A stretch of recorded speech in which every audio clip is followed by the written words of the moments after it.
Anyway, hate that song. What is this?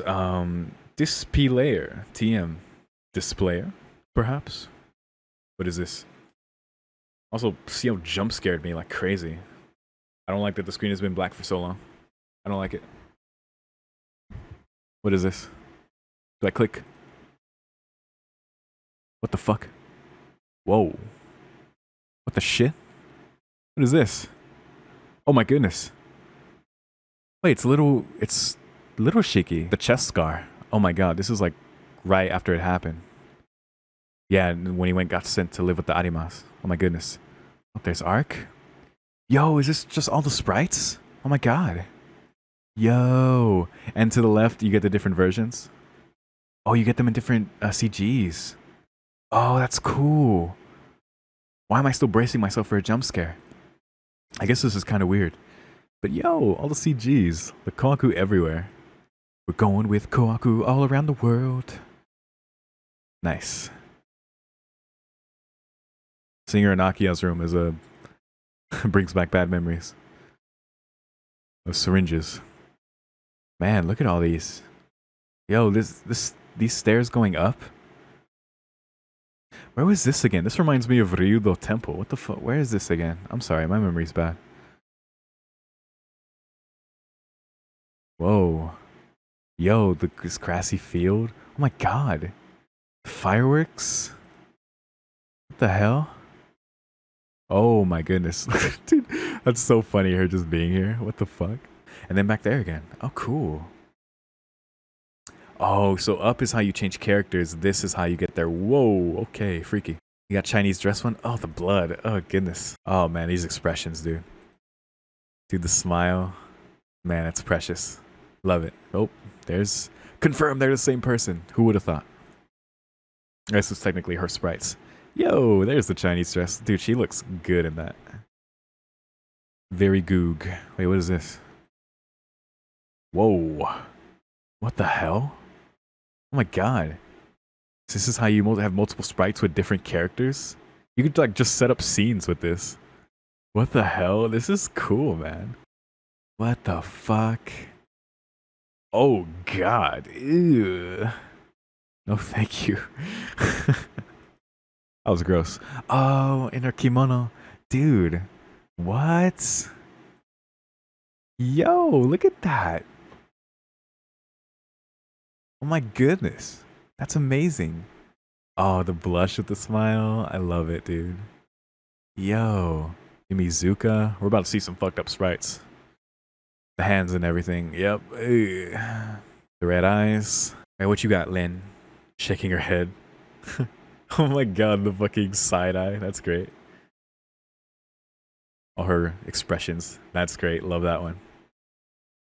The head tilt. Okay, that's all. All right. Arihiko, dude. Oh, we're about to see some of the best sprites in the game. Check this shit out. Oh my god. Dude, that's it right there, man. Look at that. Best sprite in the game. Love it. Dude, that one was great too. That was a great one too. There was nothing to be said about this one. It speaks for itself. It's a cool one. I like it. And his sister is part of it too. She's cute. She's hot. You know. And Seven is part of it. Look at that. Oh, she's so cute. The fucking hooves. Oh my god. Oh, Seo Akira. Anyway, you know, I could go through these sprites endlessly, but and I probably will. You know, when I open this again when I feel like it. Scene select. Is this literally just a scene selection? Oh my goodness. Huh, look at that. 1 through 20, 22 through 40. Dude, look at this. Interesting. What's bonus track? Oh boy. A popular request. Here's a little something extra special. Oh boy. Note, this does not include messages used on special days. Try January 1st, March 12th, May 3rd, August 15th, September 9th, September 22nd, November 28th, and December 25th. Wait, to open the game on those days? I think one of the messages did say that, like on certain days to open it. Right now it's August 27th. So September 9th would be the closest. Translation editions? Lunacy. Interesting. Okay, so I guess, alright. Character quotes. Production notes. Yo, it's the whole Dead Apostle Ancestor series. Dude, there's everything in this. Everything in the startup screen. Everything. Staff trivia, recommendations, rare events, character trivia, random shit, sleepwalking series. What the fuck, Tsukihime trivia and the Dead Apostle Ancestor series, dude.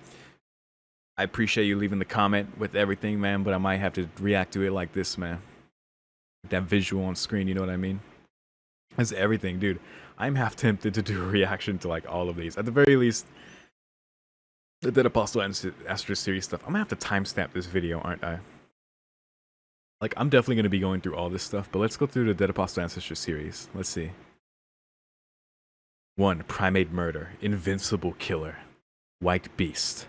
Gaia's monster that follows only Outruge. Yo. Although not a Dead Apostle, he mimics Outruge, so he got a taste for human blood. I was told this before, that they follow Outruge, but heard a little bit more about them. Has absolute authority over whether to kill or let live a person. That is so crazy. That is what they are in this universe. So wild.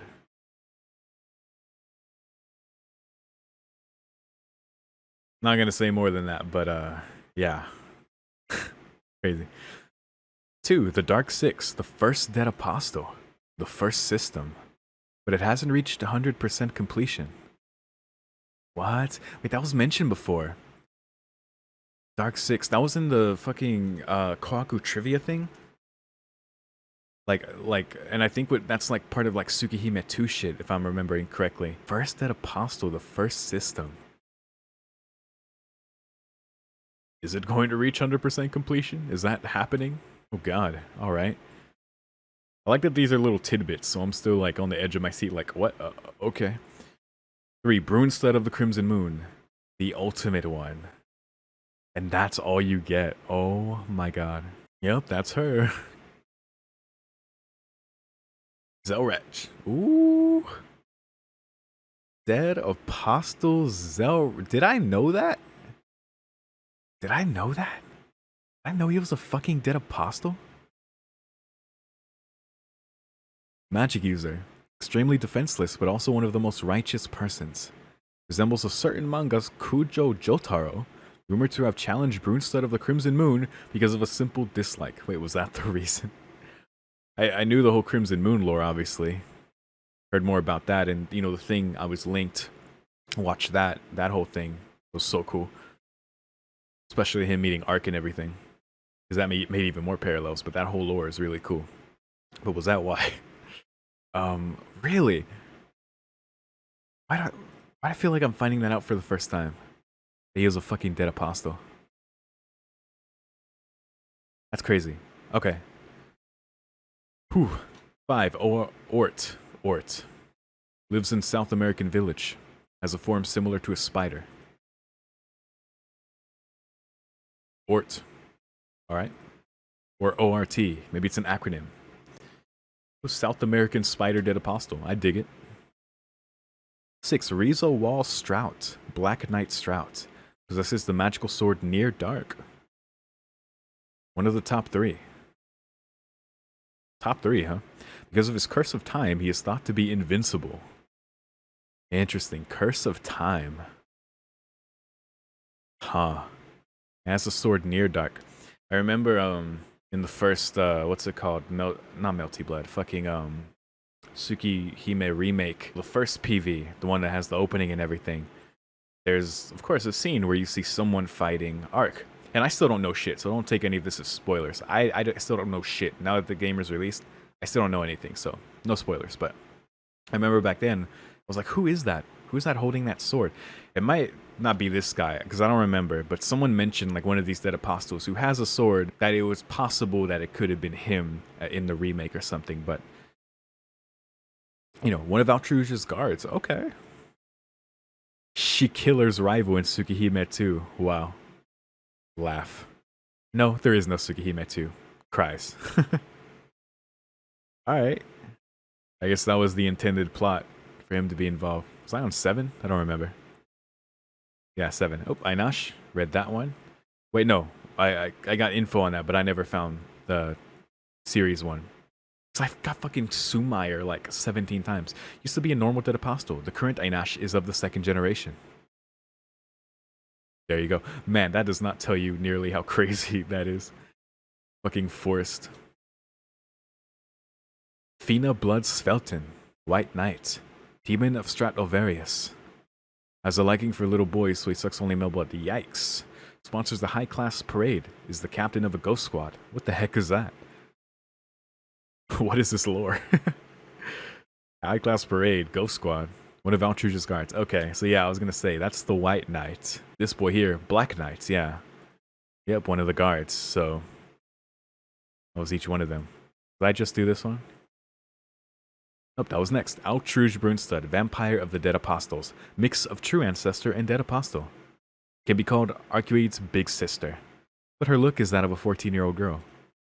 Did not know that. Usually she has no special powers and can't even teleport. But she can, like a magical girl, transform in 2 stages or something like that. Wait, really? What? Also, she's a mix of true ancestor and dead apostle? Alright. Man, this is crazy shit. Okay. 10. Narrow Chaos. Refer to Tsukihime. That's funny.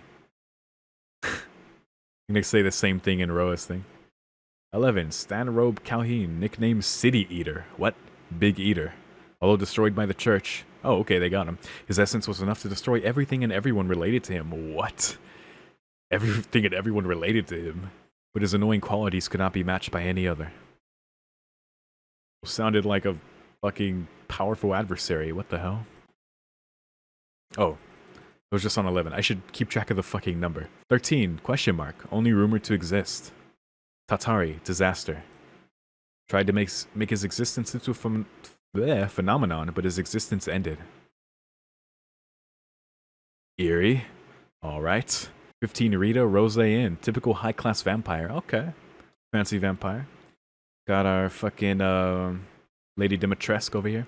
Inherited her master's property. Does whatever she pleases, but never satisfied. Perhaps the fault of crooked personality? Has a good relationship with Sumayer. Thinks that when one dies, the other will probably be the killer. Are they really friends? Sounds cute. Shout out to Lady Dimitrescu, vampire. Grandsurg Blackamoa, Lord of the Black Wing. Magical existence. Controls the reality marble Nevermore. Huh. Alright. Since he bothers others a lot, he's imprisoned by the church. Oh, they got his ass. Okay. He's imprisoned by them. Used to be a human who researched magic. Now, however, he has the form of a gigantic crow. Say what? Man, these seem like there's so much like potential with these dead apostle ancestors for storytelling potential. Trahim Orton Ross, Whitesmith. One of the top dead apostles. Doesn't have a special ability. Alright, thinks that a vampire doesn't need any. And should just excel at being a vampire. Alright, just straight up vampire. I respect it. A noble who thinks simple is best, but considered to be in the 17th place. Has the largest property out of all the dead apostles. Oh, it's just Dracula. One most acquainted with modern technology. He's a modern Dracula, basically. Just normal-ass vampire, doing his thing. Okay. Enhance, Avenger. Killed his master and took his place. So there's a lot of human in him, and so his will is one of the most developed out of the dead apostles. A lot of human in him, huh? I know Enhance was like mentioned with like Tsukihime 2 stuff as well. Like back during that whole thing in the Cultural Festival, I'm pretty sure. Doesn't he have a shotgun or some shit? But yeah, all these like little bits, there's like so much potential here. It's cool though. 20, Merm Solomon. Oh yeah, we saw Merm already. Oh, that's Sumayer. Man, these numbers are off. 27, Comeback Alcatraz, Dead Apostle of the 1,000-Year Lock. But I think that's because you mentioned in your comment that you left for me. Thank you again, by the way, I'm sorry. Was that some numbers just don't have anything to them, so it's like... It's kind of like weird in that way. Dead Apostle of the 1,000-Year Lock, a sorcerer who turned Dead Apostle... Oh yeah, we already... The lock guy. Michael Rowe of Aldam refer to Tsukihime, one who wanted to achieve the ultimate magic. Yeah, they add that for him. There it is, yeah. So those are all the ones that are actually have things to them, because the other numbers just don't have anything there. I remember you mentioned that, so yeah. There you go, dude. And there's all this shit. What is random 37? I'll click some of these. Careful, all Italians are hot. All right. And lunacy. What is this shit? Hold up. Subscar? Do you know Makihisa-sama? Yes, Misaki City. I kill you, you kill me. No Misaki City. Oh, I definitely have gotten that one before. Weird. Okay, so just lunacy, crazy shit. Okay. Tsukiyama 2 Rumors, Sleepwalking series. Wasn't there a rare event? What is this? How to view a rare event. Go straight to school without meeting anyone. Okay, I've seen that one before. Rare event 2. How to view a rare event. What if you make a meal with Hisui in the mansion and walk the hallways during a cultural festival? Got that one too. Plum sandwiches, I'm pretty sure. Yep. Staff trivia, lucky items. Yeah, I mean, I could go through all these, which I will on my own time, but this is some cool shit, man. Check out some of the other stuff, shall we? Up. Okay, that's how we get back. Yeah, this is like everything, the scene. Man, this is cool, man. And I guess that's everything. No, yeah, here are the scenes, and then... Okay. Cool. Okay, just tried going through Twilight Grass Moon, trying to find some new scenes. No luck, but, you know, it's all good. First playthrough and all that. Not tripping too hard on completing everything, but I guess now that just leaves Summer Festival, so... Let's see. Whoa. Okay. Interesting. 5 of them. Alright. Start with Arc. What is this? I could hear insects chirping. The radiant heat of midday had cooled somewhat with the coming of night. Seems that summer will be over soon. The evening wind brings a gentle and glorious cool, but somehow it has a sad grace to it. I was the one who suggested let's go to the festival. During last week's of August today, the day of the fireworks celebration. Oh my god, dude. Those fucking CGs I saw in the fun section. They're from this. The fireworks. And maybe even like those steps and shit. What? Oh my god. It's fine. Alongside there's a festival held at a shrine outside of town. Suggesting that we go there is nothing surprising. For those of us who live in this town, going to the shrine's festival at the close of summer is the usual custom. Yo, we get to go with each of them? Alright, alright. Cool, let's do it. Hey Archimedes, you're taking too long. Well, here's our route section of the game. Here we go. If you don't leave soon, the fireworks are gonna start. Okay, I'm coming. Get fireworks scenes with every heroine. From inside the mansion, I heard Archimedes' lively voice. And I at first, well, except Len. Oh, it would be cute to take Len to the fireworks. When I first invited Archimedes to the festival, she just tilted her head and waited for an explanation. And when I explained what a festival was, she came straight to the mansion to see Kohaku. Man, how many times now have you said the same thing? I crossed my arms and sighed. It's already been 30 minutes since Archimedes entered Kohaku's room. Even though the festival will start any minute, she hasn't moved an inch from the mansion. Thanks for waiting. The door opened. What do you mean, thanks for waiting? Exactly what have you been... Okay, what's she wearing? A yukata? Nice. Ah, that's tight, man. Yo, it's because, you know what? We already saw Kohaku's. Because I was like, what? Oh, shit. And I almost said before, like, I'm pretty sure we've never seen her in that. I only remember seeing Akiya's, like, kimono before. Like, in her route and stuff. But, yeah. Everyone's got their yukata. That's cool. Look at hers. Very moon-like. Ta-da! I'm borrowing Kohaku's kimono. Oh, it's hers. Okay. My complaints stopped dead. Archimedes was wearing a white kimono and happily doing a little spin step. It's nice of Kohaku. It's a little embarrassing. Hey, how's it look, Shiki? I don't look strange, do I? I suppose you could call it strange. Archimedes in kimonos would seem like a very mismatched pairing. Even so, why is she so mind-blowing beautiful? It looks really good. What do you think? Isn't it a lot harder to move around in than in your normal clothes? Yeah, to tell the truth, it is a little difficult to move in, but this is fun. It's great feeling like a different person, and besides, I'm dressed like you are, Shiki. Archimedes lifted one sleeve and spun in a circle. Very cute. When she did, the fluttering kimono gave the illusion of becoming a white dress. Oh, wow. Like the one she used to wear? Well then, let's go. The festival's going to start soon, right? She was the one that kept me waiting, and she's the one that goes running off first. Wait up, Archimedes.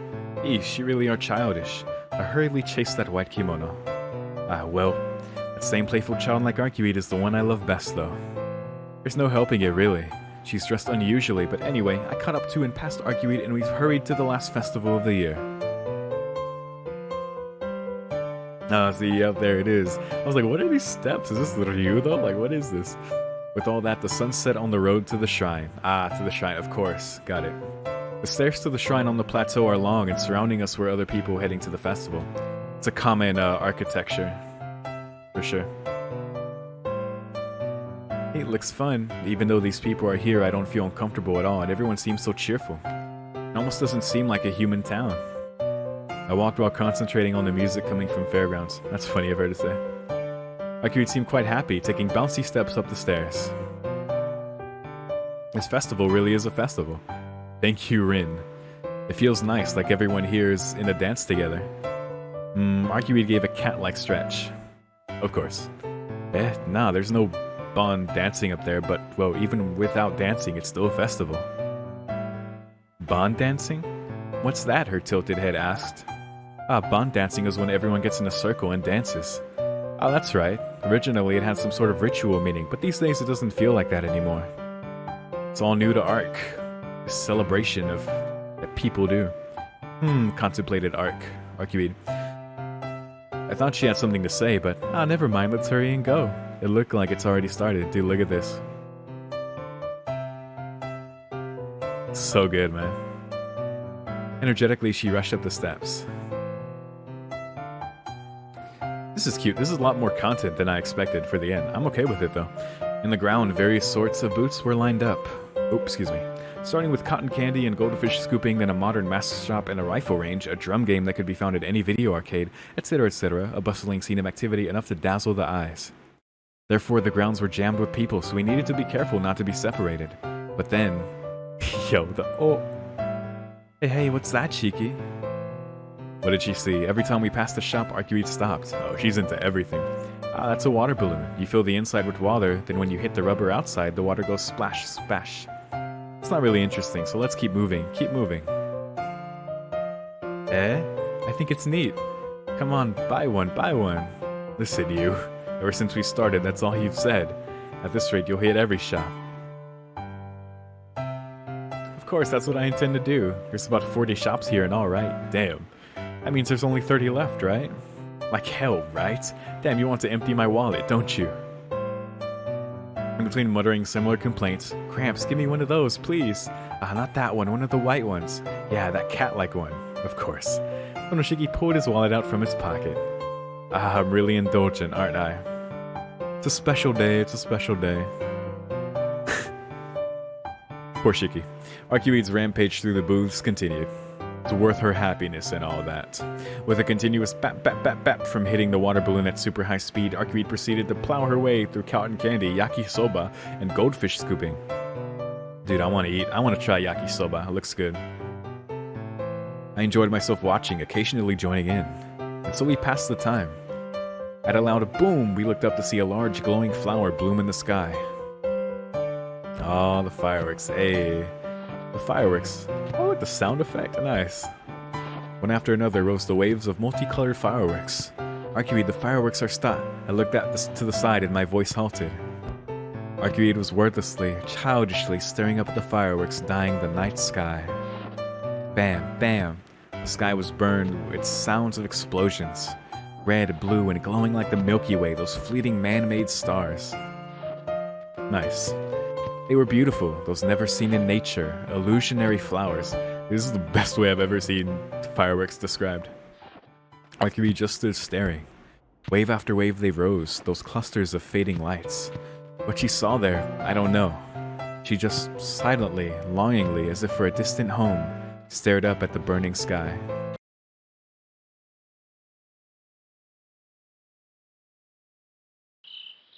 That was sick, man. I like how they describe it as like, how it's described as like, never seen in nature, illusionary flowers. Like, especially for someone like Ark, who is literally like a being of nature, of like Gaia, to see this man-made illusionary flower, so beautiful, even by humanity, like this celebration, for her to be in awe of that, I think is very cool. With the fireworks over, the festival quickly lost its fever pitch. It too was ending. You could no longer see even a trace of the surging crowds, and the shops that had been so noisy began to one, then another close up and depart. The fireworks were over, the festival was over, and the night was wearing on. The brilliant summer evening was almost gone now, with neither shape nor shadow remaining. That was fun, Shiki. We stood behind the shrine looking down on the city, in this place where only we remained. Was it? Well, if you enjoyed it, that's good. A bit of a distracted answer. Probably because I simply couldn't shake the image of Arcuite's face as she was watching the fireworks. I would have loved to have seen that. I was just happy that today had been a fun and happy day for her. What's wrong, Shiki? You seem kind of down. I'm just a little tired. We did get dragged all over the place in the crowd after all. Man, next time we're going to be treated like invalids. Especially Arcuite with her let's try all of the shops game. Eh? Next time you said, but isn't the last festival? Isn't that the last festival? Yeah, today's festival was the last one. But next year, there's another, right?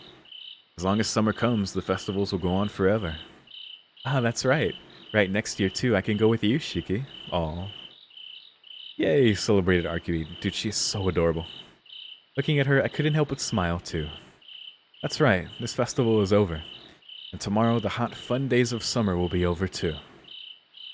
And these days since I met Arcuite, since we fought together, someday they will come to an end. Even I know that.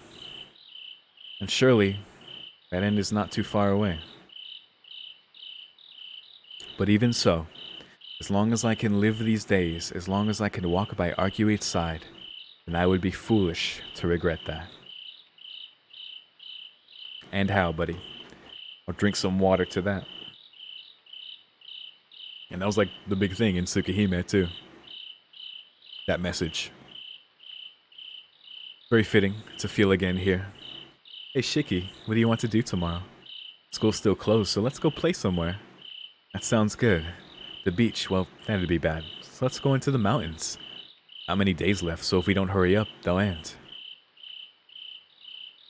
Oh. Arcuite tilted her head inquiringly at the word end. Ah, I mean. I looked down at the town and took a deep breath.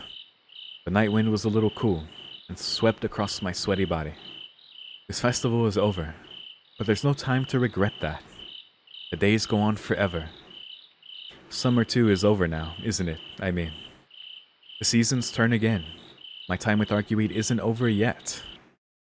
That's why I won't think of today as anything other than just another day. Someday the end will come, and this will be just one radiant memory saying thank you. That's why this ending too will become just another shining memory tomorrow.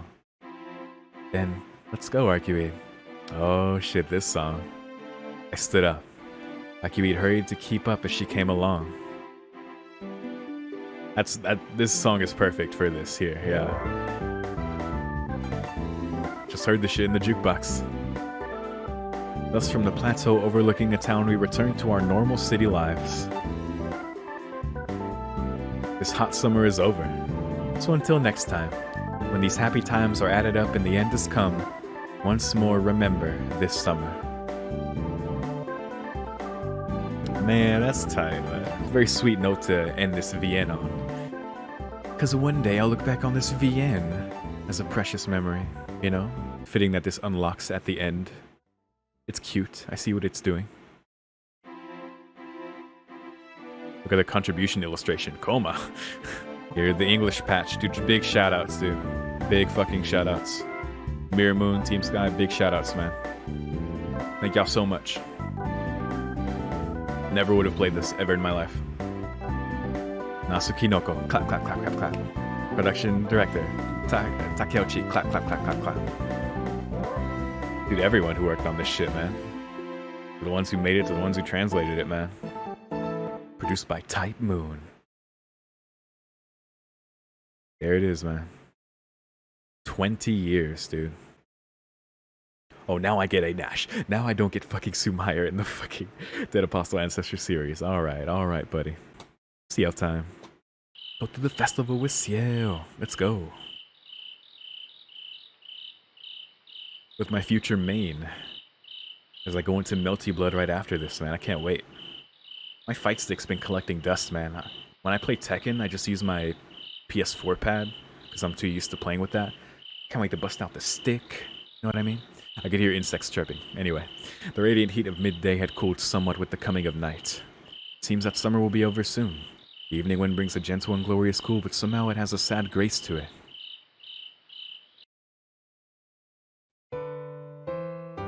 Oh, and here we go. That transition. Yes, the end. Senpai was the one who suggested let's go to the festival. During the last weeks of August today, the day of the fireworks celebration. Alongside, there's a festival held at a shrine outside of town. Suggesting that we go there is nothing surprising. For those of us who live in this town, going to the shrine's festival at the close of summer is customary, and the fireworks celebration is one of those normal things people like to do in the summer. However, since the invitation came from Senpai, the nuance is different. Since Senpai is a foreigner and unfamiliar with Japanese, festivals, but mostly because I can hear the whistles. I was gonna say, I want to see her in her yukata. Arc was so adorable, man. And got that classic Arc Shiki interaction. That message that always comes up when it's between them, like in the classroom, which is appreciating these times together. Especially because, Shiki's life, relatively, is like gone in a flash compared to Arc's, so. But even so, it's still day by day, so. Probably gonna be the same thing with Ciel here. This is a very nice reward to have at the end of the game. Just go to the festival with all the girls, man. Nice. Sounds bustling and fun. Of course, the themes are very fitting. I didn't expect her to be able to wear a yukata so flawlessly. Tono-kun, you seem a little tired. Is something wrong? No, I've got plenty of energy. It's just that you look so pretty in that yukata that I'm a bit nervous. Thank you, Tono-kun. Since you think so, I guess there was a point to all the effort I spent making it. Dude, she made that? Senpai looked back at me with a soft smile. Adult. Answering like that only makes me even more nervous. Oh, that's right. Senpai, is this your first time at a Japanese festival? Yes, that's right. I've heard about them, but this is the first time I'll experience one myself. My father came to Japan once, and it seems like he went to a festival back then. Now as a child, I listened to all of its tales and thought how nice it would be to see the dancing and play the drums. Wow, the drums, huh? Your father came here, huh? That's cool. I'm sorry, but this shrine doesn't do any dancing. There are a bunch of shops, but there's no space for the stage. Is that so? That's a little disappointing. Again, Senpai softly smiled. Perhaps because of the yukata she's wearing, but she seems even more grown up than usual. But the food from the shops is really good. Roast squid or yakisoba, they're all superb. Yes, of course, I investigated everything, of course. This festival's reputation is that all the most delicious shops from town gather here. Fufu Senpai smiled another adult smile. Well, that's Senpai for you. No matter how adult she dresses, there's never any lapse in her likes taking priority. I was afraid she was going to be like, no curry, destroys everything. No, not really, but No memes here, just wholesomeness. Creeping up the stairs to the grounds filled with people. Unless, the cramped lines of the 40 shops, the dense currents of people, the fluttering sounds of festival music, the smells of many different foods, and... That was delicious. The taste was excellent, and the volume was also very satisfying. One demon with a bottomless stomach. But I wonder if I should try another one? That sense of total satisfaction was a little lacking, perhaps because the sauce's flavor was a little thin. She's definitely eating curry. After consuming a plate of, okomiyaki, the size of a baseball mitt, Steel Senpai looked towards the next target, a yakisoba shop. I don't know what okomiyaki is. Kinda wanna look it up. But yakisoba, I saw someone cook it recently, like I think literally yesterday. I was like, oh, that looks so good. Like it's the kind of dish that I'm so down for. I'm gonna look this one up. Okomiyaki. All right, let's see. Okomiyaki. Spelled it wrong at first, but I'm good. Oh, Japanese savory pancake dish consisting of wheat flour batter and other ingredients cooked in a teppan. Common additions include cabbage, meat, and seafood and toppings, including okonomiyaki sauce, aonori, I don't know these words, Japanese mayonnaise, and pickled ginger. I'm gonna look at more images. I like what I'm seeing though. Interesting. Huh. Yeah, seems very savory. Right. I'm down. Looks like a... almost like a pancake lasagna or something. I don't know. Interesting. I I've heard of tightening your belt, but her gastrointestinal tract is truly fearsome. Senpai, don't you think it's about time we stopped eating and moved on to other amusements? Dude, that's me with spicy food. My stomach is still burning from those ghost pepper peanuts, but I'm having too much fun to care, whatever. Ugh. By the way, this recording is long as fuck. I'm definitely gonna split this in 2 videos. Which works. Uh-oh, we've returned to the takoyaki shop we were at earlier. Don't be so silly, Tono-kun. We've been moving around all this time, haven't we? Isn't food one of the major amusements? Even if you say that with a smile, it's no good. Come on, it's about time for the fireworks, so we got to get moving. We did come to see the fireworks, didn't we? That's true, but Senpai looked confusedly between me and the shop. The booths had even better food than you expected, huh? That's right. Just as I would expect from you, Tono-kun. I don't have to say anything and you understand. A joyous yell, Senpai. Wrong. I don't understand at all, so I'm going to drag you away. I grabbed Senpai's sleeve and began walking. But I haven't eaten any of the rising yakisoba or the oya yakitori or even the black hall animal roast. Oh, I feel your pains, yo. If I went to a festival like this, that would be all I would be doing, just trying the food.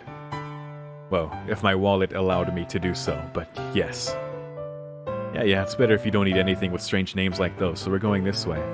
Dragging every step, I pulled Senpai away from that glutton's delight, the food court. Like, forbid Saber ever finds a fucking festival, a summer festival. God, she'd tear that shit up. On Shiro's dime, of course. Great City's roast persimmons, the Naked Flight strawberry crepes, bulletin toast, and apple jelly. Senpai kept murmuring the names of the shops like a spell. It'll be alright, once the fireworks are over, we can come back. You can eat everything you want then, okay? The food's not going to run away, but the fireworks will, so right now that's our priority. Ooh, but the shops have that peak time when they really get into the swing of things. Now she's squatting and scribbling something on the ground. What the heck? And just as I was thinking that this might be serious, dude, what is she doing? A large rumbling noise pealed through the night sky.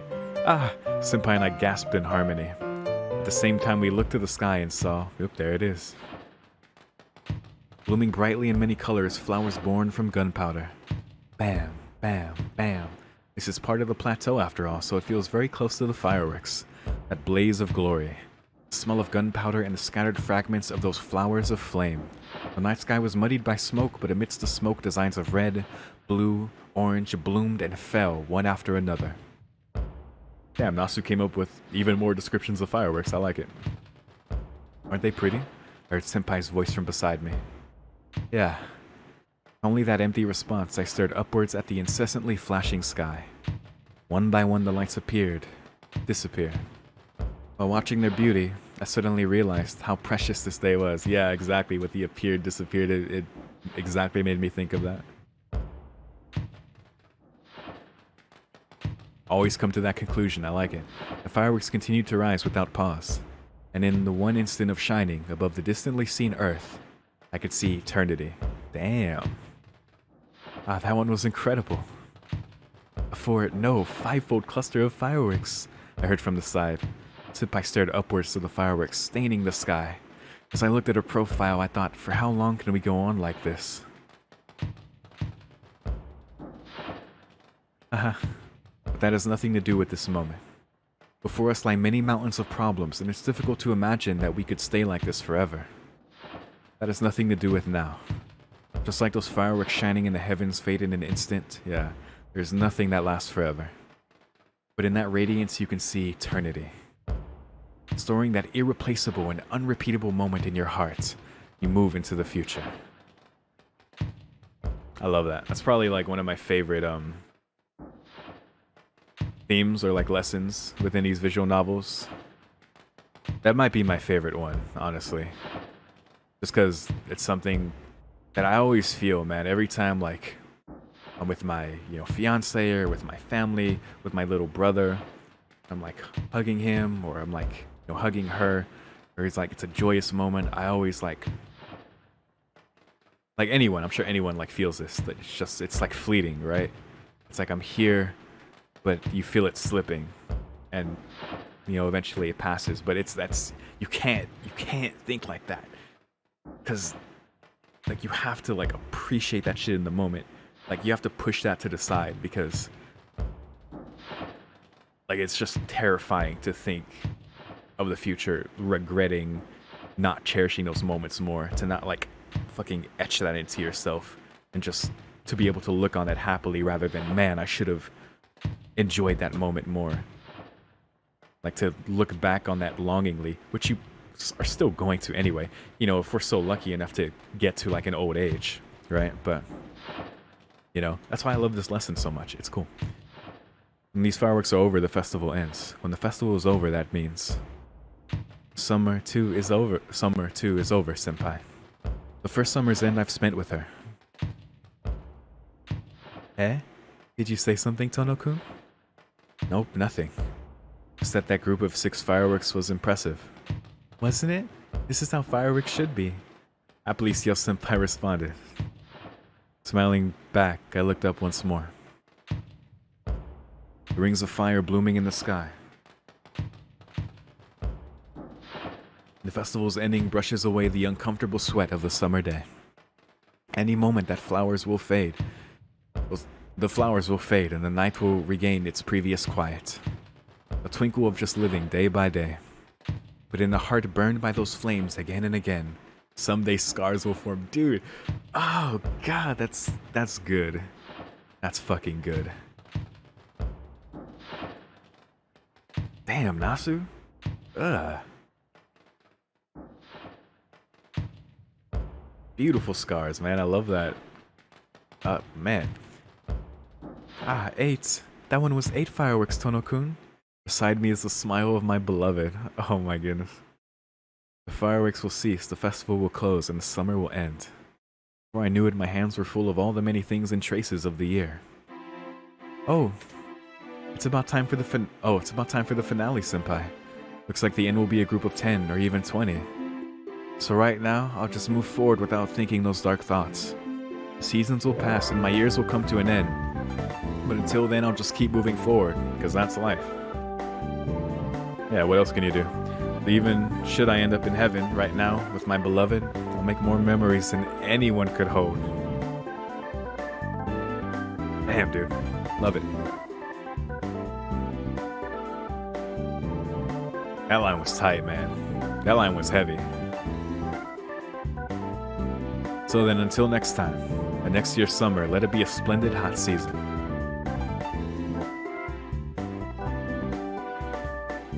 It's just the perfect thing to end this VN on, man. It's so good.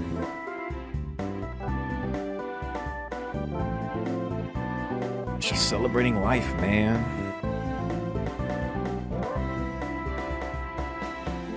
No, dude, because when we had that, like, with the cultural festival earlier in the game, like, when you end the game normally with Shiki, like, in the classroom, as everyone's, like, I think they have, like, a bonfire or something. That's exactly, like, that what happens with Shiki. You get some there with, like, Len and the Magus, like, on overlooking the hill and that parallel of that festival, but it was, like, the same thing, you know? But that's always been the whole thing with this game, man. Cherishing the normal everyday days. Alright, let's go with Sister. Sister. I could hear insects chirping. The radiant heat of midday had cooled somewhat with the setting of the sun. It seems that summer will be over soon. The evening wind brings a gentle and glorious cool, but somehow it has a sad grace to it. I was the one who suggested let's go to the festival. During the last weeks of August, today, the day of the fireworks celebration. Alongside, there's a festival held at a shrine outside of town. If you live in this town, then that's just one of those normal things people do in the summer. But for the members of the Tono family, I don't think that's the case. Because of their pride as members of one of the famous houses, the Tono household members never went to the town festival. It's about to change today, Akiya. That's cool. Everyone, despite this not being that kind of game, everyone gets their, like, happy ending by the end here. It's very cool. As children, both Aki and I would just watch the shooting fireworks from a distance. That was the story up until I turned 8. After Tonoshiki moved to the Arima household, going to the festival became my usual way to end the summer. Since Akiya was left in the mansion, she just watched the distant fireworks by herself. Aw. And that's the reason. The reason why I suggested to Akiya, who despite living in this town had never seen the festival, that we go to the shrine. But even so, she's slow. It's been more than an hour since she said, "Please wait outside for me." It's not as if waiting is an agony or anything, but if we don't leave soon, we won't be in time for the fireworks. I paced around the mansion courtyard. Just as I was reaching a fever pitch, "I'm sorry, Nissan, for making you wait." Akiya spoke from behind me. "Hold it, I'm sorry doesn't cut it. You know when the festival starts, so if you had to get ready, then why didn't you start?" Oh, dude, look at her. Yo. Oh, she looks cute as fuck. Start getting ready earlier. With her hair like that too? Oh my god. Yes, is something wrong, Nissan? Looking so surprised. Nah, you apologize, so it's fine. I averted my gaze to try to hide the bump of my racing pulse. Forget that, Akiya. What did you do to your hair? This? I just chose to change it to match my yukata, that's all. I like it. Does it look strange? Smiling, Akiya asked me. Idiot, of course not. I started to shout, but managed to restrain myself. In the first place, if she didn't look good, then I wouldn't have asked anything. I was just, she just looks so cute, like a different person, that my mouth just slipped and I spoke before I realized it. Yo, that's right, dude. Side-eye with her like that. That's so cool, man. Nissan, what is it? You're acting a little strange. I don't want to say this, but surely you aren't going to try to cancel now, are you? Her cute smile changed instantly, returning to her usual strict self. No, it's nothing important. I'm glad I didn't see these sprites before I did this. That I only saw some of them. Well, I only saw Koakus, but yeah. Just dazed the moment, that's all, so don't worry about it. Thanks to that, I could give a clear answer. Dazed, you say? Why were you dazed, Nissan? Isn't that obvious? There, I pointed at the sky. The sun had sunk halfway past the horizon already. Basically, during this season, if someone says dazed, then it usually has something to do with that damned hot sun, I was trying to say. Combination. The stairs up to the shrine. Around us flowed people heading like us towards the festival. Clip-clop, clip-clop. Akiya's light steps. From the shrine ahead, we could hear the sound of music. A dry wind was blowing, slightly cooling my sweating body. So there was a place like this in this town. I thought it was strange when I heard about this out-of-place plateau, though. Calmly, Akiya climbed the stairs. Moving so unhesitantly, despite this being her first time here, is very like her, but unconsciously her steps lengthened. Thanks to that, I was panting slightly in my hurry to keep up with her. Hold it, Akiya. Slow up the pace a little. I called ahead to her. Akiya spun in place to face me. My, you're out of shape, Nissan. It's because you never get any exercise that you're like this. Damn. Aren't you embarrassed to be out of breath just because of a few steps? Ha. She said that while she's even more out of breath than I am. Nice. Yeah, well, you really don't need to hurry that much, Akiya. Plus, it's gotta be hard in that yukata. If we're this close, we'll be able to see the fireworks fine, and the festival isn't going to run away, you know? I can understand that you want to get to the shrine as soon as possible, though. How childish, I gazed teasingly at Akiya. O kawaii koto. Well, I'm not that excited to go to the festival, but baka. Really? Then let's sit down somewhere around here. If all we're going to do is watch the fireworks, then this place is fine, right? That is unacceptable. I will go to the festival together with you, Nissan. Wow, Akiya's really pumped up. Yeah, there it is. No containing it. Suddenly she realized what she just said. Yeah, she's too excited. She can't play tsundere right now. See? It's fine. No need to be so stubborn. Today's a festival after all. We should relax and take our time to enjoy ourselves. Don't worry. Even if we don't hurry, it's not going to disappear. Well, oof. I know that even without you saying anything. Pouting a bit, Akiya obediently descended to stand next to me. And with the clip-clop sounds of her sandals echoing around us, we climbed towards the fairground side by side.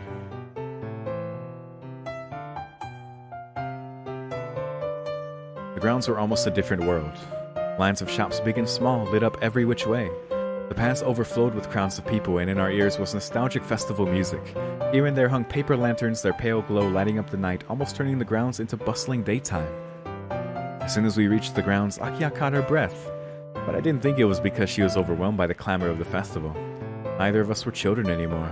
We've both gone to school and are old enough to have done all sorts of fun things.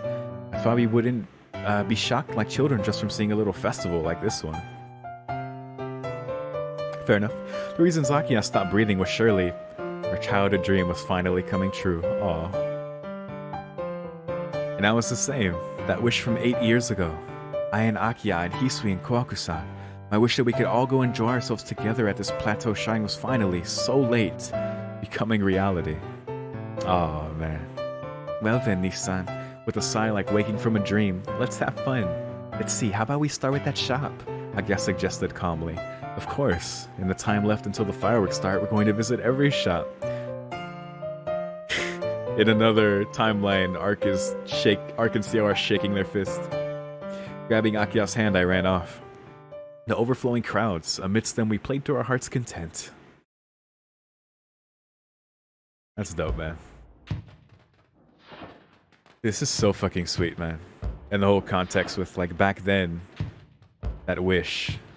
And I'm gonna get that, doing that with Hisui and Koaku as well, man. That's great. The fireworks rose into the air.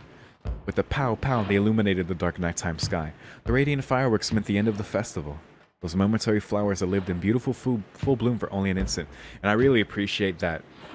Though it's like playing out in the same like sequence, it's different, still completely different writing each time. I mean, besides like the beginning and stuff. But like even the description of the fireworks, and I appreciate that. Summer is over. Even though it was so hot for so long, tracelessly it has begun to move into the coolness of the next season. The ephemeral memories of a summer. The shooting fireworks seemed almost to be a fleeting symbol of them. The two of us gaze upwards at that vision. It's a little scary. Unconsciously, Akiya muttered. Scary? What is? Continuous flowers of fire. The end drew near, with the smoke beginning to muddy the sky as each giant ring died its glorious death. It's because I'm too happy. Wow. Today was so fun that I don't need tomorrow. Today was wonderful. Tomorrow will surely not be as nice, right? Wow. That's why if I could, I would want today to go on forever. Speaking of a loop. Man, there's so many things, man.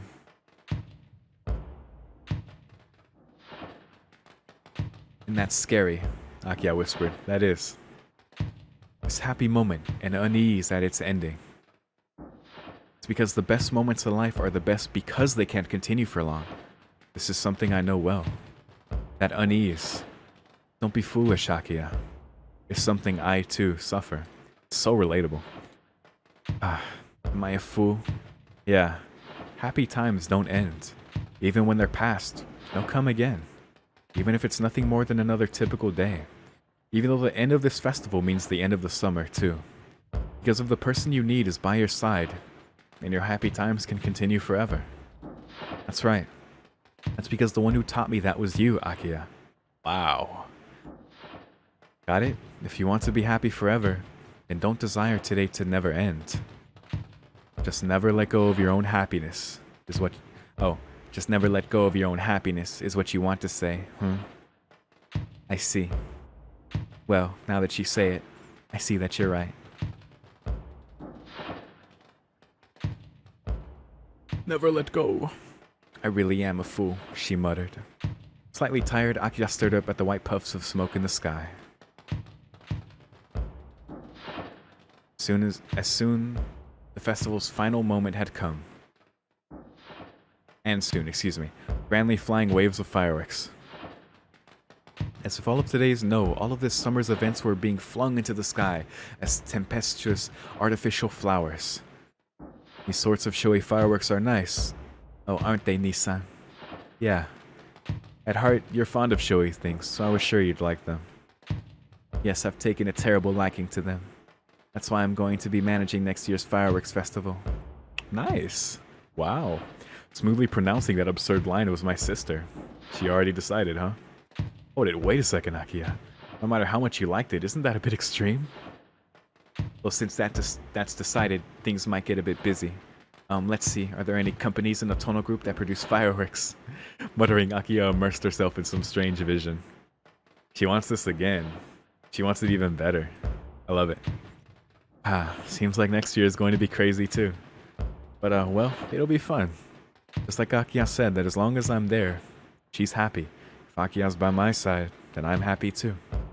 Just because summer is over and this last festival has ended too, doesn't mean there's anything to regret. It's finally time for the last firework. I looked up at it with a bit of envy. Once fired, to be soon forgotten is the fate of that flower. But even so, that brilliant, shining moment before it disappears must be a very happy time. And so until next time. It keeps getting me, but by the end it always gets me, man. God damn it. The festival is over, so let us part with pleasant memories. Nice. I mean, what more can I say about it, man? That's it right there. That says it better than I ever could, you know? It's so relatable. But I love seeing it in the context of each of them, right? For Shiki to say, like, you're the one who taught me that, Akiya, you know? As long as you're by my side, and, you know, I'll be able to hold on to that happiness. I know it's a cliche thing, whatever, but what did we say in this part? Cliches are cliche because they're effective. But I guess so I personally like it a lot. It's like a good reminder for me, you know? Just to be grateful, you know? Just to appreciate these times. Because, yeah, like Shiki said, it's because they're fleeting is what makes it so special. Alright, Hisui. Let's go. I love Hisui, man. Like, to me, Hisui, like, even though she has, like, to me, like, one of the best routes in Tsukihime. Like, I feel like she's such a sleeper favorite. Maybe that's just my impression. I actually don't know. Like, I don't know any statistics or really go outside of my bubble. Or even, like, people... Like, really, it's y'all who comment on my videos and who, like, watch this shit and on my Discord. You guys are my only reference for, like, other Nasuverse fans. I don't go to forums. I don't check, like, whatever. I have no idea what people think. But to me, I feel like it's easy to, like, overlook Hisui. Especially because in her route, and then in Kwaku's, the nature of, like, her and Kwaku, the swap they did is such a... I can see it overshadowing, right? So it's like... But she's great. I love Hisui. Night fell. The sweltering heat of midday had faded. A lonely sunset passed, and gradually the town had reached a more sweat-raising warmth. A dry wind slowly cooled my sweat-beaded skin. I said before, like, I love how everything's differently written besides, like, I guess the beginning. But no, even the beginnings have been different. With the sun down, summer skies grew thin, and you could feel the quiet footsteps of autumn approaching. Let's go to the festival. I'd invited Hisui. Today was the day of the fireworks celebration and the day the town holds a festival. Although there are many places in town to celebrate, I'd chosen the best place to view the fireworks, a shrine slightly outside the city. Because that shrine with its unbroken overlook of the city is in the country, the crowds should be less there. Even people shy Hisui should be able to unconcernedly enjoy herself there.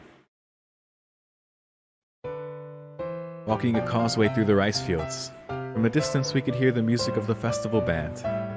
However, it was not coming from before us, but rather from behind. Oh, this is different.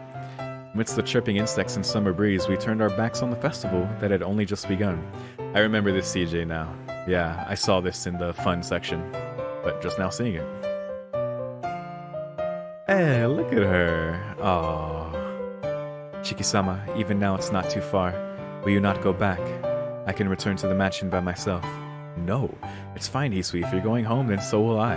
I'm the one who said we should go together, and besides, I already had plenty of fun earlier. Wow, that's crazy. Yeah, because he's like, it's behind us, so they were leaving. Oh my god. Turned our backs, it had only just begun. Took me a second to process, like, wait a second, they fucking left? Damn. I'm very sorry. Your enjoyment of the festival was ruined, all because of me. Hisui trailed behind me, looking depressed. Oh, Hisui. It's okay. Back at the festival grounds at the shrine. But what happened? We arrived early, but after only about 30 minutes in the crowd, Hisui's face had become quite pale. Probably because she was unused to all the people, but she had said that she was to return to the mansion and that I should enjoy the festival by myself. Dude, Hisui has this thing where she feels like she doesn't deserve to experience these kinds of joys. She has her guilt, she has her, like, feeling.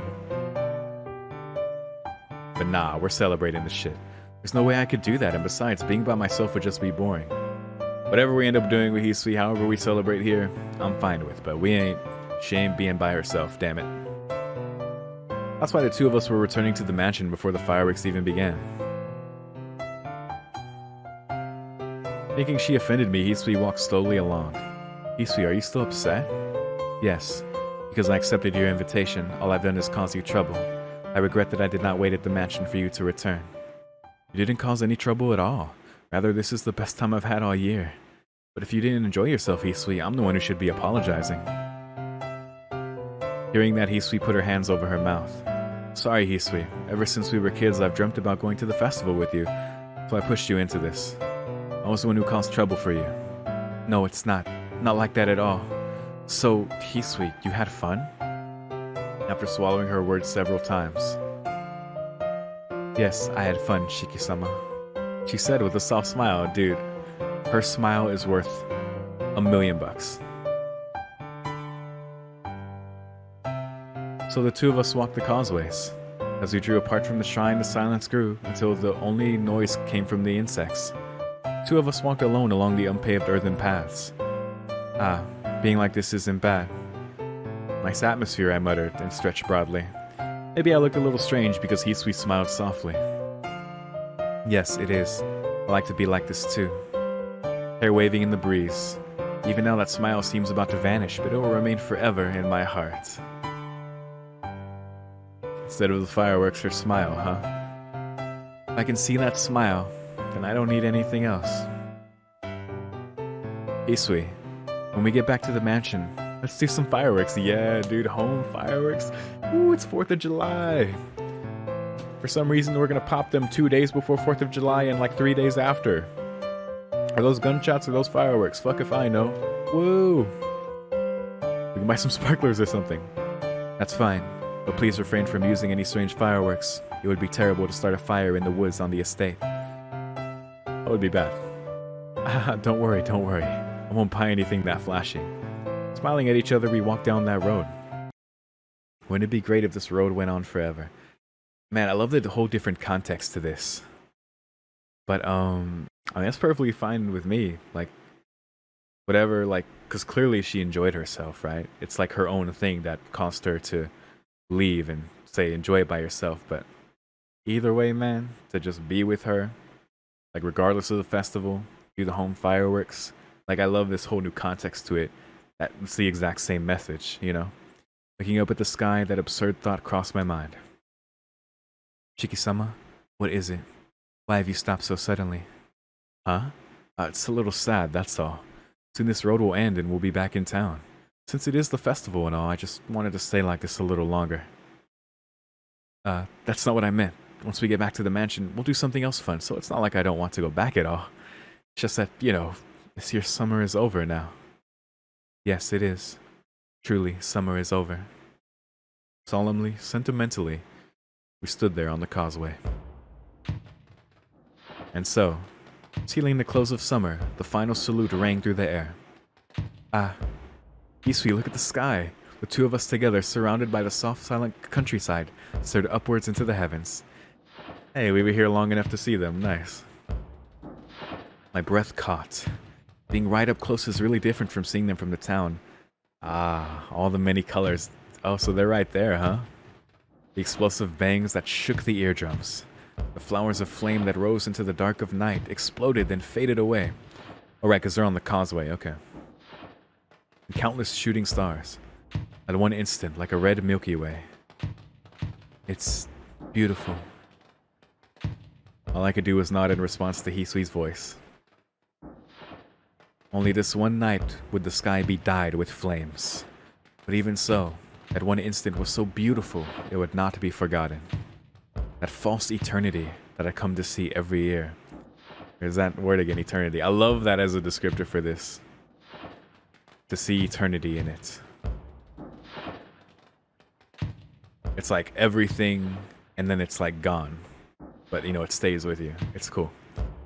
Shiki-sama, yeah, let's hold our festival here. We can stay here until the fireworks are over.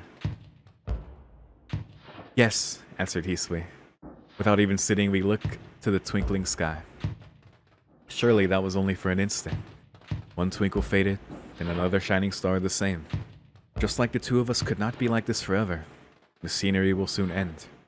The single, unforgotten, unforgettable, false eternity. But I don't mind. Even as the boring normal days and the shining moments pile up, someday the time for that imitation to become real will come. Nah, that sort of thing doesn't matter. More than anything, right now we should just enjoy this happiness and leave all the difficult thinking behind. Yeah, because, you know, considering, like, the false eternity, like, you know, exactly. None of that matters. Just this moment, this happiness. Ah, truly beautiful. Absently muttering, I drew closer to Hisui's side. Hisui didn't say anything, just reached down and held my hand. Responding to that grasp, I just stood and looked up at the stars until the end. The rising fireworks, the end of the burning summer. But as the seasons cycle, summer will arrive again. That's why I have not even one regret. And so our long, long summer is over. And until we meet again. Next summer too, I'll be together with you. Oh. So sweet, man. I fucking love it. And you know the timing of me playing this? It's August 27th right now, so, you know, not too far off from end of summer, you know? Hell, even people have just gone back to school, you know? After their summer break and all. Pretty fitting, actually. I love how differently that played out. That was so nice. Because they still got to see those fireworks. There's even more acknowledgement of, like, being a false eternity, right? In this imitation, you know? Still acknowledging the beauty of it, right? But also acknowledging that that feeling that's always there, like, well, it's not really eternity, you know, it's fleeting, you know? But whatever, it's happy. And we'll do this again. Poor Hisui, though, you know, for her to leave like that. But it's cool that it turned out how it did. I would have rioted if it was sad for Hisui. Figured it wouldn't be, but you know. Better not have been. Dude, I have like 4.5 hours of footage at this point. This is at least 2 separate videos, man. Holy shit. That was great, man. Fucking love Hisui. All these have been amazing. In their own way. My girl Ciel, of course, Arc was Arc. Akia was great. Hisui was different, but it's still like the way it turned out. I love it. That feeling that she felt that she couldn't enjoy that. It was like, you enjoyed Shiki, but, you know, still salvaged it, right? That was cool. Kohaku. As these summer days come to an end, and as does this visual novel, let's read this. Night fell. Sweltering heat of midday had faded, a lonely sunset passed, and gradually the town had reached a mere sweat-raising warmth. The dry wind slowly cooled my sweat-beaded skin. With the sun down, summer's skies grew thin, and you could feel the quiet footsteps of autumn approaching. Tomorrow, let's go to the festival. Yesterday, I'd so invited the usually busy Kohaku. She had acknowledged with a smile, and ever since dawn this morning, she'd been working hard. Of course, I helped with as much cleaning as I could. And finally dusk as the sun set, and it was time for the festival to begin. Oh my god, light up my soul with that smile. Holy shit. Thank you for waiting. As she turned up, Kohaku gave a shy smile. Dude, just out the gate with the yukata and the :D smile? Are you kidding me? Ah. And dude, the fucking ribbon. I was going to speak, but my words and wits were snatched away when I turned my eyes to her. Shiki-san, is something wrong? Your eyes suddenly became so wide. Nothing at all. It's just in that yukata you look, so cute that I couldn't breathe. I didn't say. Do I look strange? I thought that since I normally wear a kimono there would be no mismatch. Baku-san asked, quite seriously. There's nothing strange at all. Kwaku-san, you look great. You look strange now that every kimono in Japan must be pure trash. Ah, unthinkingly I raise a fist in emphasis. That's going too far, Shiki-san. My goodness, but I'm happy you think so. Kwaku-san gave a blushing smile. Perhaps it's because of her pink yukata. Because she normally wears a dull kimono, today Kwaku-san looks very young, enough that calling her Kwaku-san seems somehow wrong. Shall we go, Shiki-san? The festival has already started. Kwaku-san spoke to give me a little push to get moving. Yeah, right. Pushed along by the extra energetic Kwaku-san, the two of us left the mansion together. Let's go. Summer festival date with Kowaku. From the heights we could hear the festival music. The long steps, the clip-clop echoing from Kwaku-san's sandals. The surrounding people all like us heading for the shrine. Reaching down from above was not only the sound of music, but also the murmur of the crowds and smells of food. Seems like there is still time until the fireworks begin. In other words, the festival has only just begun. Shiki-san, is this the first time you've been to this festival? Nah, ever since I went to the Arimas, I've come every year. Well, it was usually Miyako-chan's charm, so rather than the festival, it felt more like a war.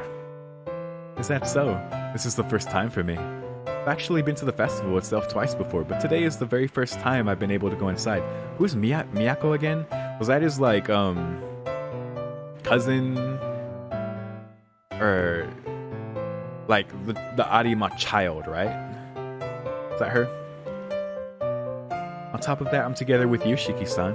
I'm so happy there's nothing else I could want. And is she the one that's in Melty Blood? Is that her? That fucking kid? Kwaku-san's voice was lively. I see. Well then, today I had better properly escort you, Kwaku-san. Should make your first festival a good memory. Hell fucking yeah. Oh. First time inside though, it's interesting. Yes, Shiki-san, I can count on you. Kwaku-san smiled broadly. This is a grave duty.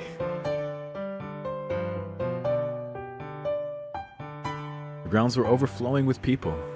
Lined up before the shrine were 40 shops and densely packed, flowing crowds. The festival night was lively, so much so that unless you shouted, no one would hear your voice. Kwaku-san, what do you want to do first? I called to Kwaku-san, who stood by my side. I'll let you decide, Shiki-san. But I want to try some cotton candy sometime. You got it. Anything you want. Anything. It's yours. Okay, then follow me.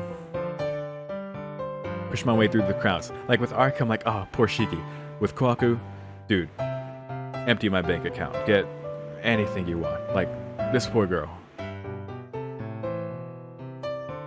With the tap, tap, tap of her sandals, Kwaku-san followed.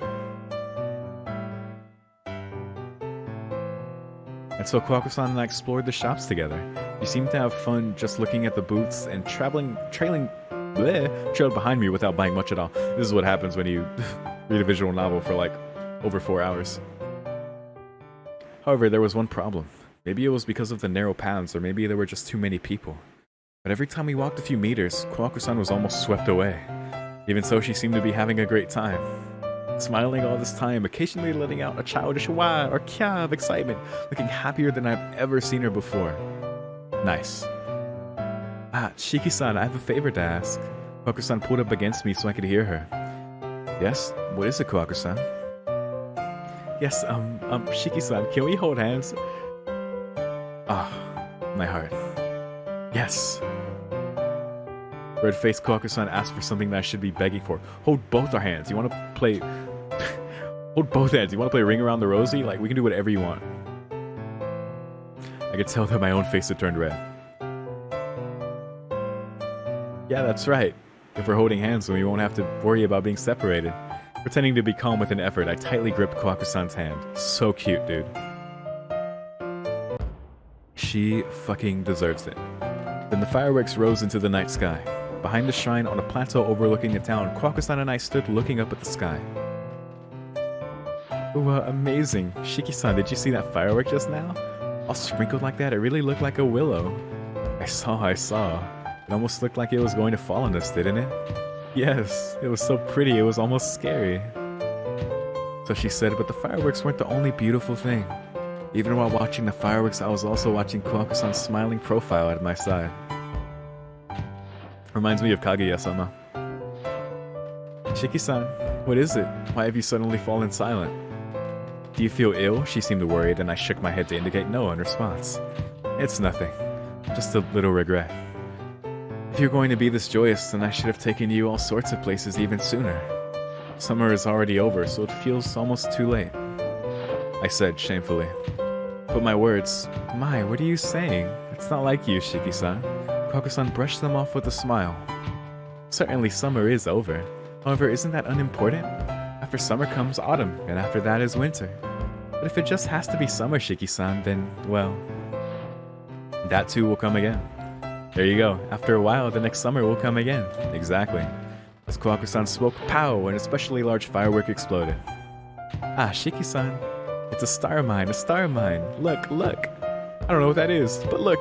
Placing both hands on my cheeks, she forcibly turned my head upwards.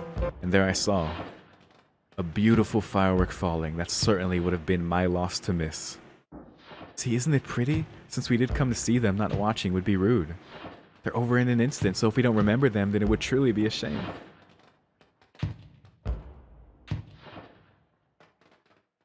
I don't know when I changed my mind on this, but I always thought people who went to, like, go see fireworks, like on 4th of July, for example, obviously huge in America, right?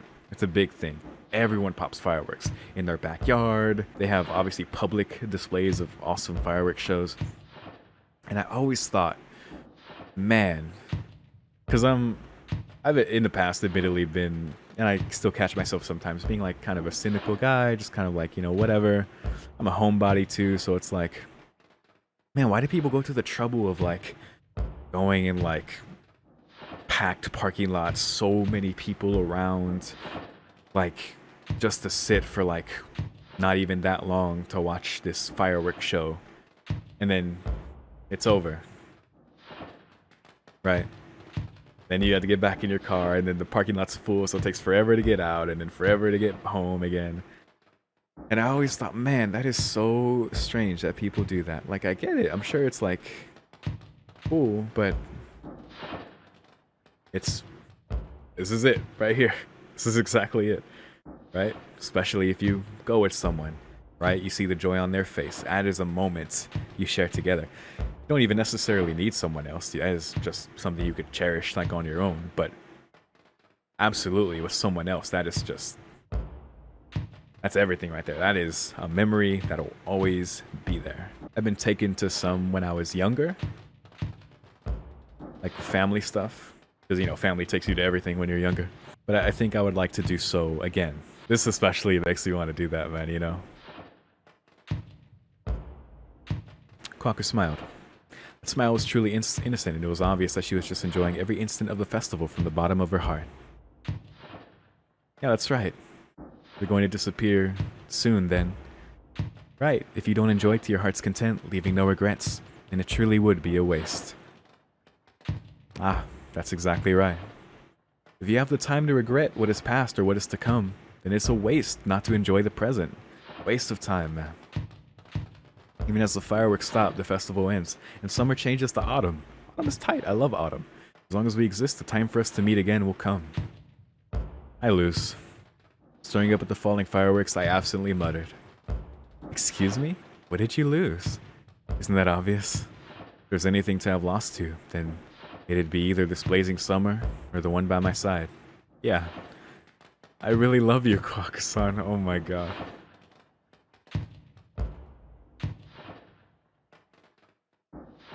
Okay, I'm good. This person who will both chide me and forgive me, all with a smile. Kuwaku-san caught her breath and was silent. It's not used to anything like this, so being told my feelings so plainly launches her into blushing confusion. That's one main reason I always lose to her. Kuwaku-san, since summer is over, where should we go and what should we do next? I started to ask, but closed my mouth. Pow! A giant flower appeared in the sky. Moment's not over, buddy. Summer isn't over yet. Yeah? In an inaudible voice, I said, for everything that's happened and for everything yet to come, thank you. That got tears out of me, man. Oh my god. And so the story ends here, it sure does. But it's not that the curtain has fallen. There are still many new moments to come and more happy times left to build. Even when the festival is over, things go on. So, in the morning when you open your eyes, a brand new day will be waiting.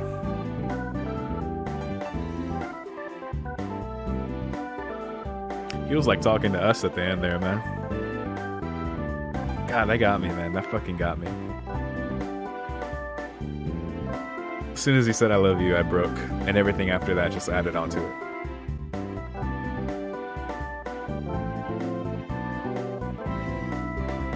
It's a good ass VN, man. Good ass VN. Alright, man. God, that is such a perfect, beautiful end to this VN, man. Because it's for the VN, it's like for life, it's like even for future Time Moon works. Like it's the end of the VN, but there's gonna be more, you know. Melty Blood's coming. That's autumn, you know. Fate Stay Night. Oh my god. Kagetsu Tohya players didn't know about Fate Stay Night, dude.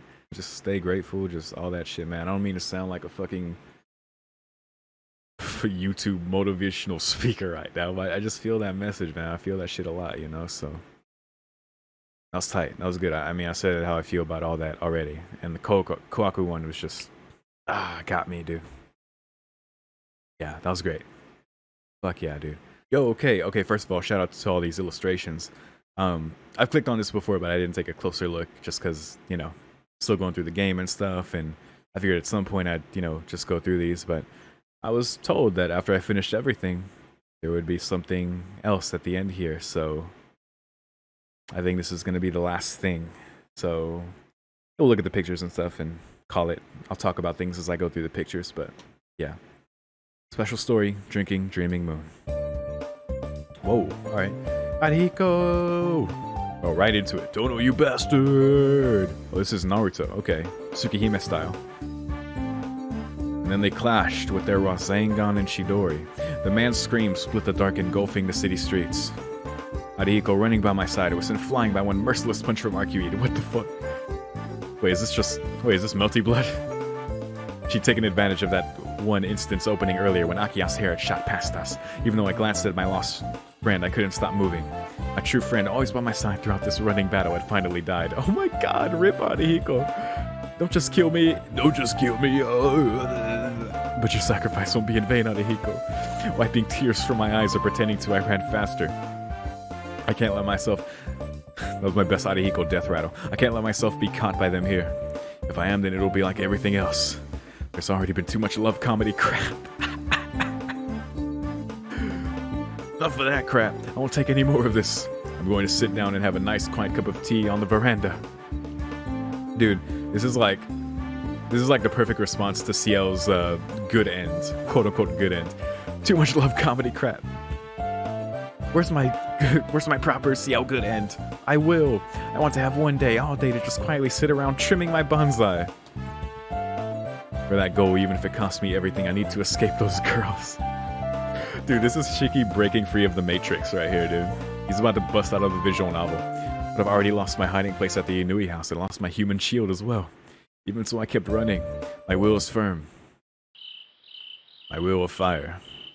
Damn it. It's the festival disc, they say, as if that's a reason to go crazy. Oh my god. Yep, I just went through that. Even while cursing, I didn't pause in my surveillance of my surroundings. For the moment, I don't see anyone. Tonoshiki dropped limply. My body felt heavy and my heart beat like mad. All the fatigue from having run all the way here from the town pressed down on my heart. My surroundings were quiet, but I could feel my own labored breathing crush that silence. I looked around again.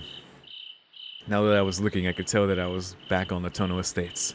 This was a small plaza near the edge of the Tono Mansion grounds. Without thinking, I came running to this place filled with the memories of my childhood. The winds of autumn blew lightly past me. Looking up while trying to catch my breath, I saw the perfect circle of the full moon sketched against the night. The light filtered through the trees, casting specks on the ground. The season is already autumn. Summer is over. While some traces of summer remain, preparations for winter have already begun. A melancholic season. These festival days have finally begun to flicker in the shadows of their ending. So they have. Drinking, dreaming moon. Okay. Now that we've done all that, what now? It's the last thing. After another look around me, I sighed. It seems that somehow I'd managed to conceal myself from those five. Enough of that love comedy crap. I leaned slowly against the tree. There I took a brief rest. Soon they'll come. Before that happens, I've got to recover some of my strength. What the hell is with that next short story? Just remembering the script's contents made my head hurt. No matter what, I've got to escape that. I put one hand on my chest, closed my eyes, and took deep breaths. Doing so, I remembered the girls as they were just a little while ago. Having stripped off and thrown away the costume from the previous short story, but for some reason keeping the cat ears on as she drew close, Arcuri. Blocking Archuri's pass as if to protect me, Ciel Senpai. Ah, she's alright, I thought for a moment, but then I noticed she was holding that dangerous weapon called the Gospel, according to Thomas or something. What? Whether she was joking or whether she was completely serious. With her, there's no telling. Even more, you should feel threatened. Even more incomprehensible was Akia. For some reason, she was wearing a skimpy bikini. What the fuck? Looks like some sort of cosplay, but I have no idea which one. If I knew which one, I could at least plan countermeasures. Then, spurring on the confusion, were two Hisuis. Uh-oh. Of course, one of them was the real Hisui, and the other was Kwaku-san in disguise. In the past, it was sometimes possible to tell them apart, but not anymore. Both their disguises and their insides. But Hisui was becoming more like Kwaku-san, and Kwaku-san was also starting to show her feelings clearly. Right. Normally, this would be a good thing, but not in these circumstances. No way could I be happy about this. Even worse, they'd both been cooking. Probably, that's the joke. Dangerous. Dangerous developments, way too dangerous. At the sudden awareness of a danger far greater than the fighting that rages in this city, I began to shiver. You two, do you really want to be the heroine that much? Unconsciously, I shouted. When I did, the two girls drew closer. Hurriedly, I shut my mouth. There's 10 nights in total, so wouldn't it be fine to have 2 stories each? That would have worked, but I like it how it is. No matter how much poison I spew in my heart, the situation won't improve one bit. Arihiko trade with me. Without thinking, I begged for help from my best friend who had gone to heaven during that earlier battle downtown. Of course it didn't help. That punk, he should have been just a little better shield for me. Automatically, I started complaining about that friend. But no, that didn't improve things one bit either. I've really got to start thinking seriously about my next escape route now. Can't use Arihiko's house anymore. Because I just fled from the city, the school buildings might be an unexpected good place. However, under this brilliant moon, it'd be impossible to use any route to the school. When all the routes are coming for you, what can I do? Should I believe that hide in plain sight cliché and try to hide right here? The ghost of Arihiko would advise that. But there are multiple people here with animal-like instincts, so I should try to come up with a real plan. You have actual monsters after you. Russell. A sound. Crap. Yo. Shiki. No. I mean, let's be honest. Like, if you were expecting your fate approaching you, and this is what came after you, would you really be upset? I mean, really. Fine, I accept it, you know? An instant's delay in judgment was fatal. Still wearing the cat ears and acting very happy, Arcuri dove at me from the side. Damn! I attempted to twist aside, but my tired body wouldn't move as I wished. Oh shit, thunk. Thunk. Just before Arcuri's hands reached me, a scripture drove between us as if to ward off her hands. Oh shit, Shieru. It brushed my hair as it passed, and for some reason I got a whiff of something burning. Right after, a dark shadow dropped before my eyes, facing Arcuri. What the fuck? Yo, senpai. Tono-kun, I'll be done in a minute, okay? For just a second, as she flashed a smile at me, senpai was incredibly beautiful. She is. Shout out to our Mashu face. It's just that smile shouldn't go with the weapon she was holding. I automatically took a step back. Oh, after that we can take our time, right? Man. Love her tats, dude. They're so crazy.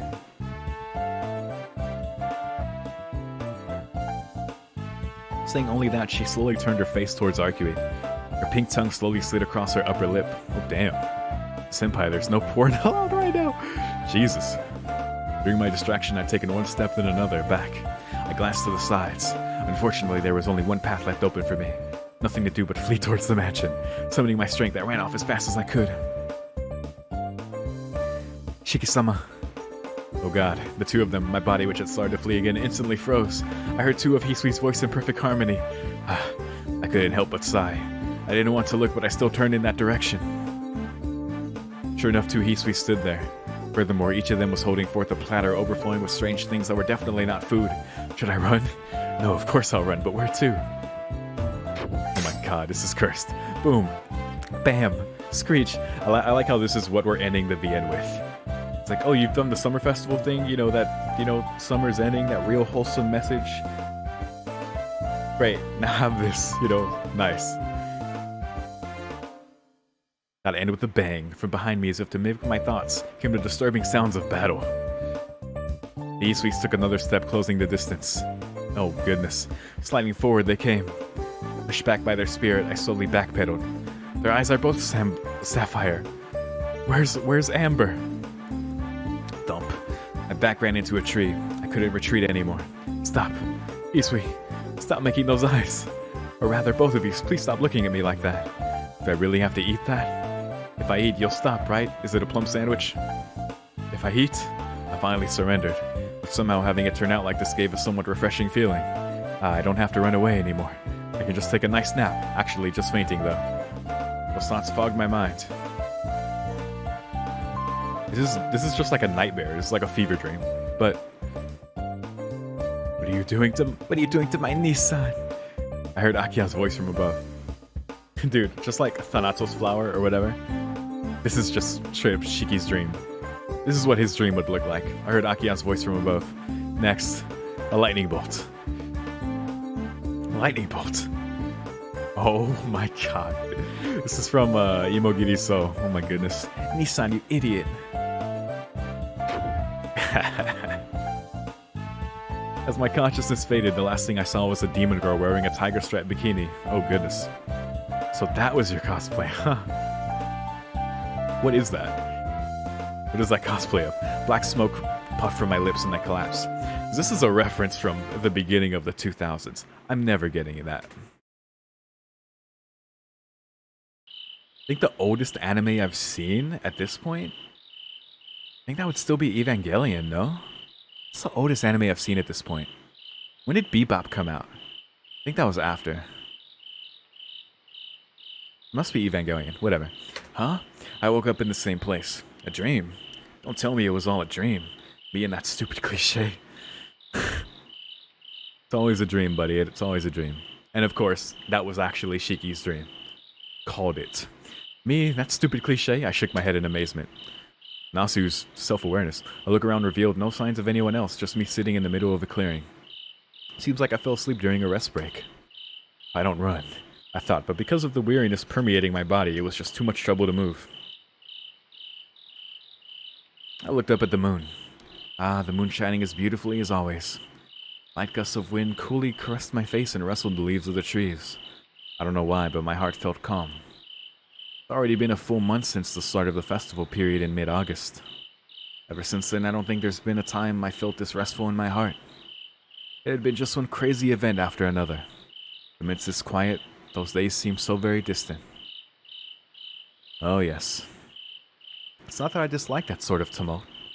Rakui's innocence, Akia's jealousy, Chio-senpai's kindness, Baku-san's smile, Hisui's dedication. I love them all, and I think they love me as well. But just a little. Yo, Shiki, what are you doing here? Not with the others today? Wait, who is this? Who is this? Hold up. Hold up. A familiar voice reached my ears. I opened my eyes and looked, straight ahead. At the edge of the clearing, there stood a one-time murderer. Calmly standing there, long hair and archaic kimono-like clothes waving in the breeze. Dude. What? Oh, it's you, huh? Somehow the moon just seems so inviting. Thought I'd sit here and treat myself to watching the moon. That wasn't the real reason, but to try to be witty, that's what I said. That's right, today there really is a nice moon. Really, it'd be terrible to waste a night like this. He looked up at the sky while we spoke, and then narrowed his eyes. You don't smell of blood today, I said, looking at him. Idiot. It's not like I'm always killing things. He chuckled softly. Kimono fluttering, he slowly walked closer. This was someone I should have been wary of.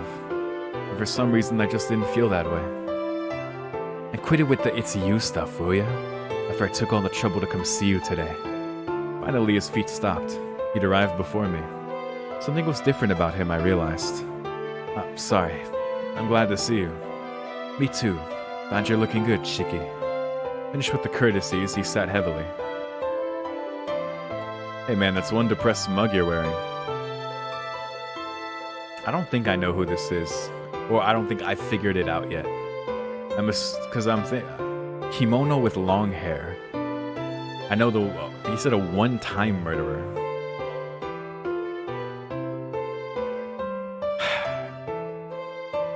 Because at first I was like Roa, Tonoshiki, like kimono, but then it said long hair. But his hair is much shorter whenever he's Tonoshiki in the far side. Whatever. He said with a little smile, gazing into my face. You want some too? This time he held out a bottle and 2 cups. His expression changed into a full smile. Yeah, I'll have some, but drink to the moon might be just the thing. Drinking isn't really my thing, but for some reason today I felt like joining in. Oh, you said it. He handed a cup to me, then began pouring. Blub, blub, blub. Thanks. Now let me. Taking the bottle, I filled his cup this time. Don't spill any. Strangely stingy. Was he like this way back when, too? Yeah, it's gotta be him. It's gotta be Shiki. Unintentionally, I smiled amusedly. Disturbing punk, ain't ya? Well, that's enough. Man, really, don't spill any. I righted the bottle and capped it. Placing it to the side, I took up my cup. Then shall we toast? Rolling his eyes like a child, he asked. Sounds good. What do we toast to? To you and me. As he spoke, his eyes narrowed in amusement again. A truly gentle smile. Am I smiling like that too, I wonder? This is strange though. To childhood friends. There you go.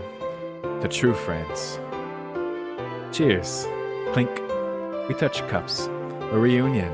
That's right. This is a reunion. A little reunion ritual between 2 young men that parted 8 years ago. Yeah. I'm really glad to see you again, Shiki.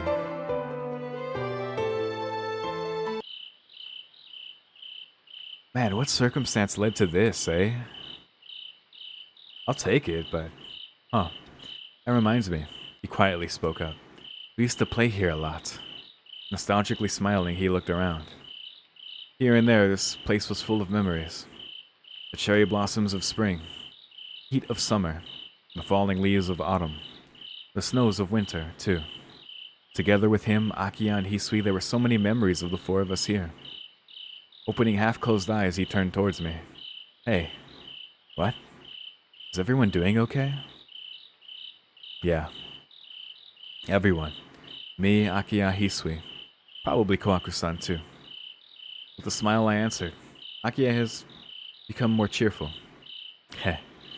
Lately, for better or worse, she's gotten some friends her own age. Yep, always yelling at each other. That's a first for her, right? So, she's made some friends. That's great, Shiki. He reached out one arm and smacked me, bam, bam, on the shoulder. Ow, ow, ow. Hisui too, she's become a bit more cheerful. That's good. I always wanted her to smile brightly. This time he gave a satisfied smile. Poured more sake into his cup. This is bizarre. I like it.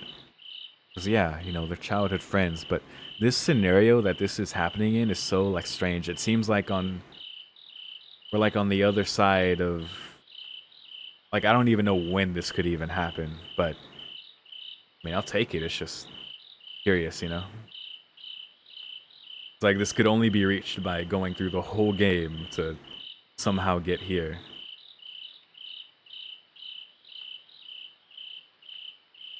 Her blushing smiling face is really cute. Oh-ho. Eyes heavy with meaning glanced at me. His elbow poked me a couple of times. But I think the big thing about this is this seems just straight up Tonoshiki. Not clouded by his obsession with Akiya, not writhing with his possession of by Roa. This seems like just pure Tonoshiki.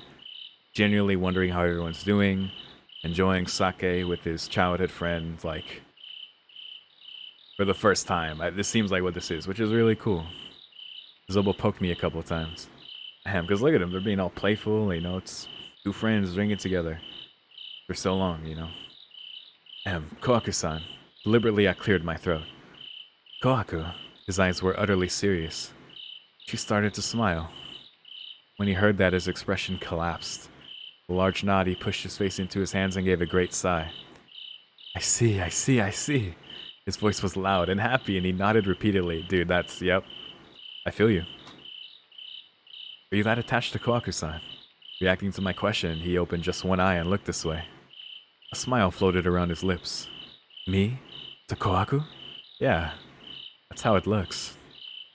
Yeah, that may be true. Parent and child, we both caused her all sorts of hell. Of course, I'd be attached to her. He finished his words with a chuckle deep in his throat.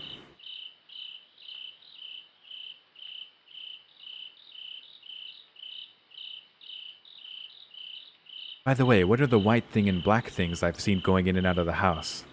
I didn't exactly get his phrasing here with parent and child, we both caused her all sorts of hell. Because he's referring to himself in... Okay. Oh, he means... Right. Got it. Understood. By the way, what are the white thing and black things I've seen going in and out of the house? White thing and black thing? I thought for a moment. White, white, white. I remembered the cat ears. Black, black, black. The image of giant and really dangerous weapon floated into my brain. Right. Akira and Ciel Senpai, you mean? Yeah, I think those were the names. I thought so. I thought for a bit. I wonder what he's asking.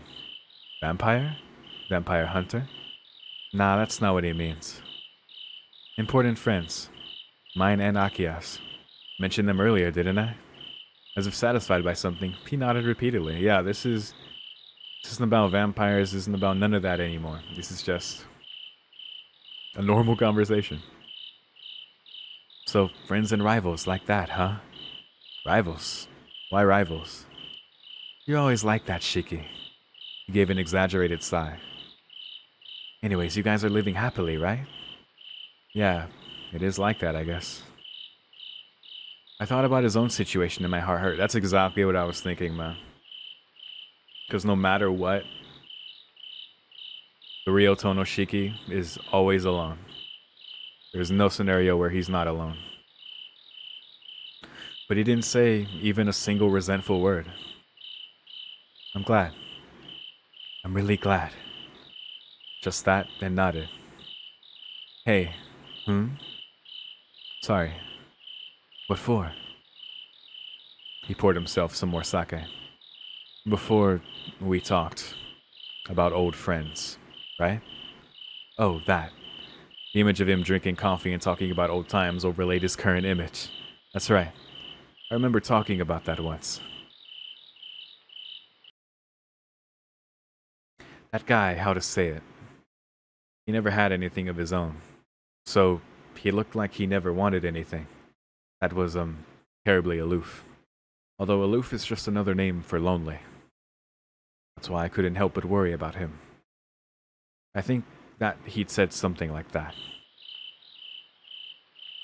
That. I was wrong. Sorry. He gave an embarrassed laugh. However, now I was thinking, where exactly was he wrong? God, I think I reversed the voices there. I got it now.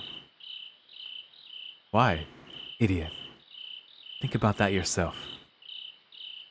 Again, he chuckled. Now I remembered.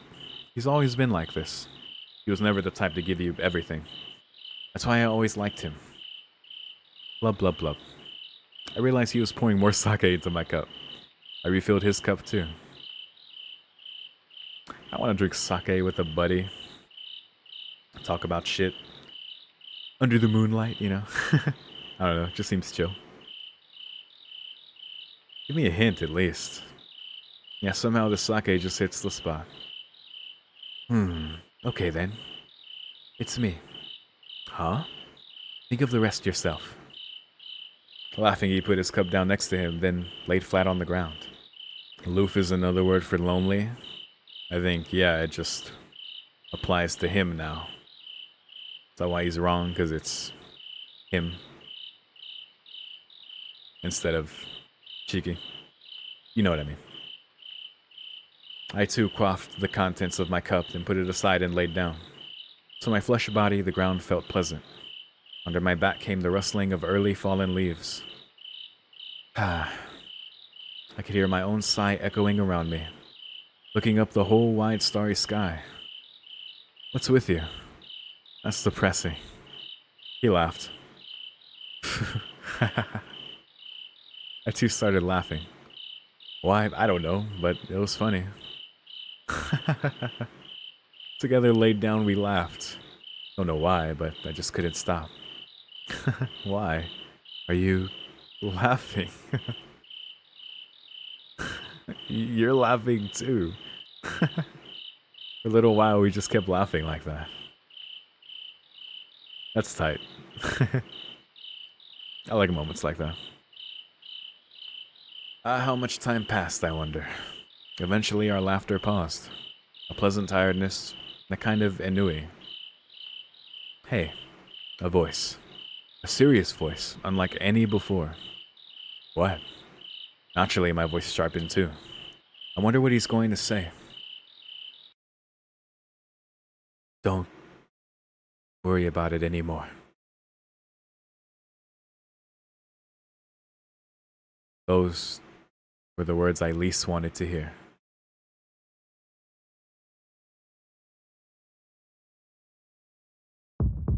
Stop. Why?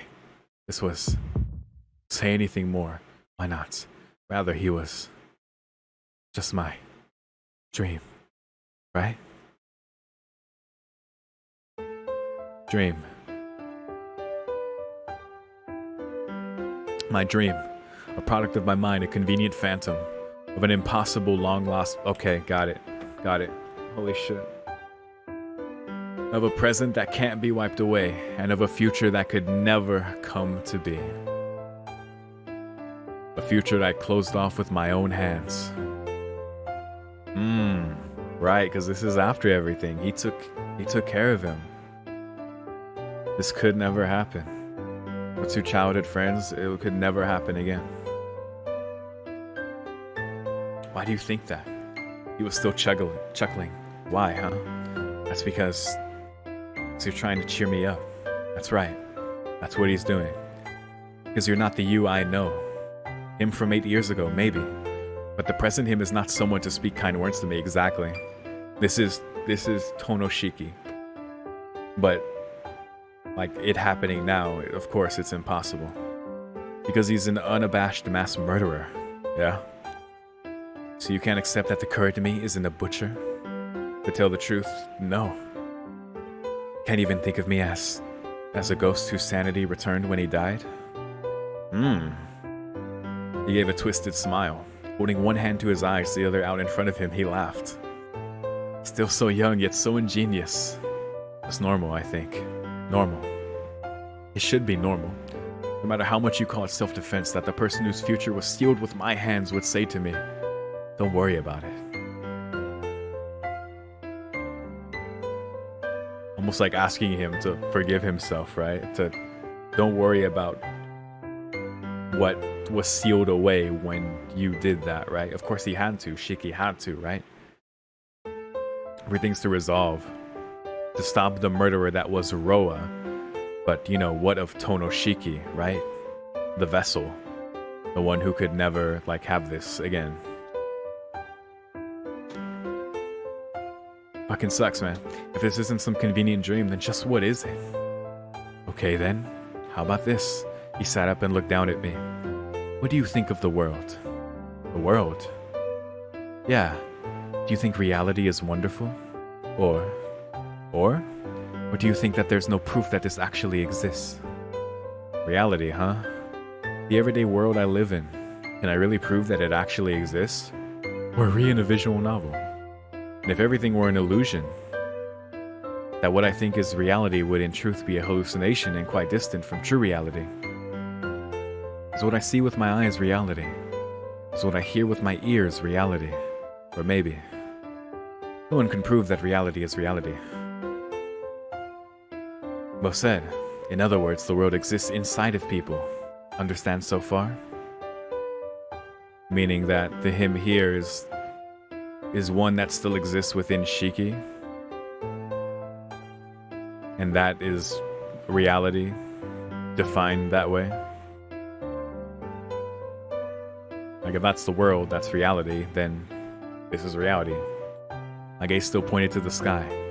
By the way, do you dislike Buddhism? Nah, I don't dislike it. Don't dislike it, but don't particularly like it either. Modern Japanese usually don't think about religion much, as long as it doesn't hurt them, right? Not that it matters. The Buddhists have a saying, all things are first in the mind, as the foundations of the mind then come from the mind. In other words, all worlds exist only in your mind. The world only exists in the mind? The world, people, and everything else are in your mind. That means that what I'm seeing and hearing, it's all just a product of my imagination? That's right. It's a good thing you're smart. Added to sight, hearing, smell, taste, touch, the 5 awarenesses that rule the physical human 5 senses, and the surface human consciousness are the deeper mentalities of manas, or self-awareness, and alaya, the root of consciousness. Oh shit. Human consciousness.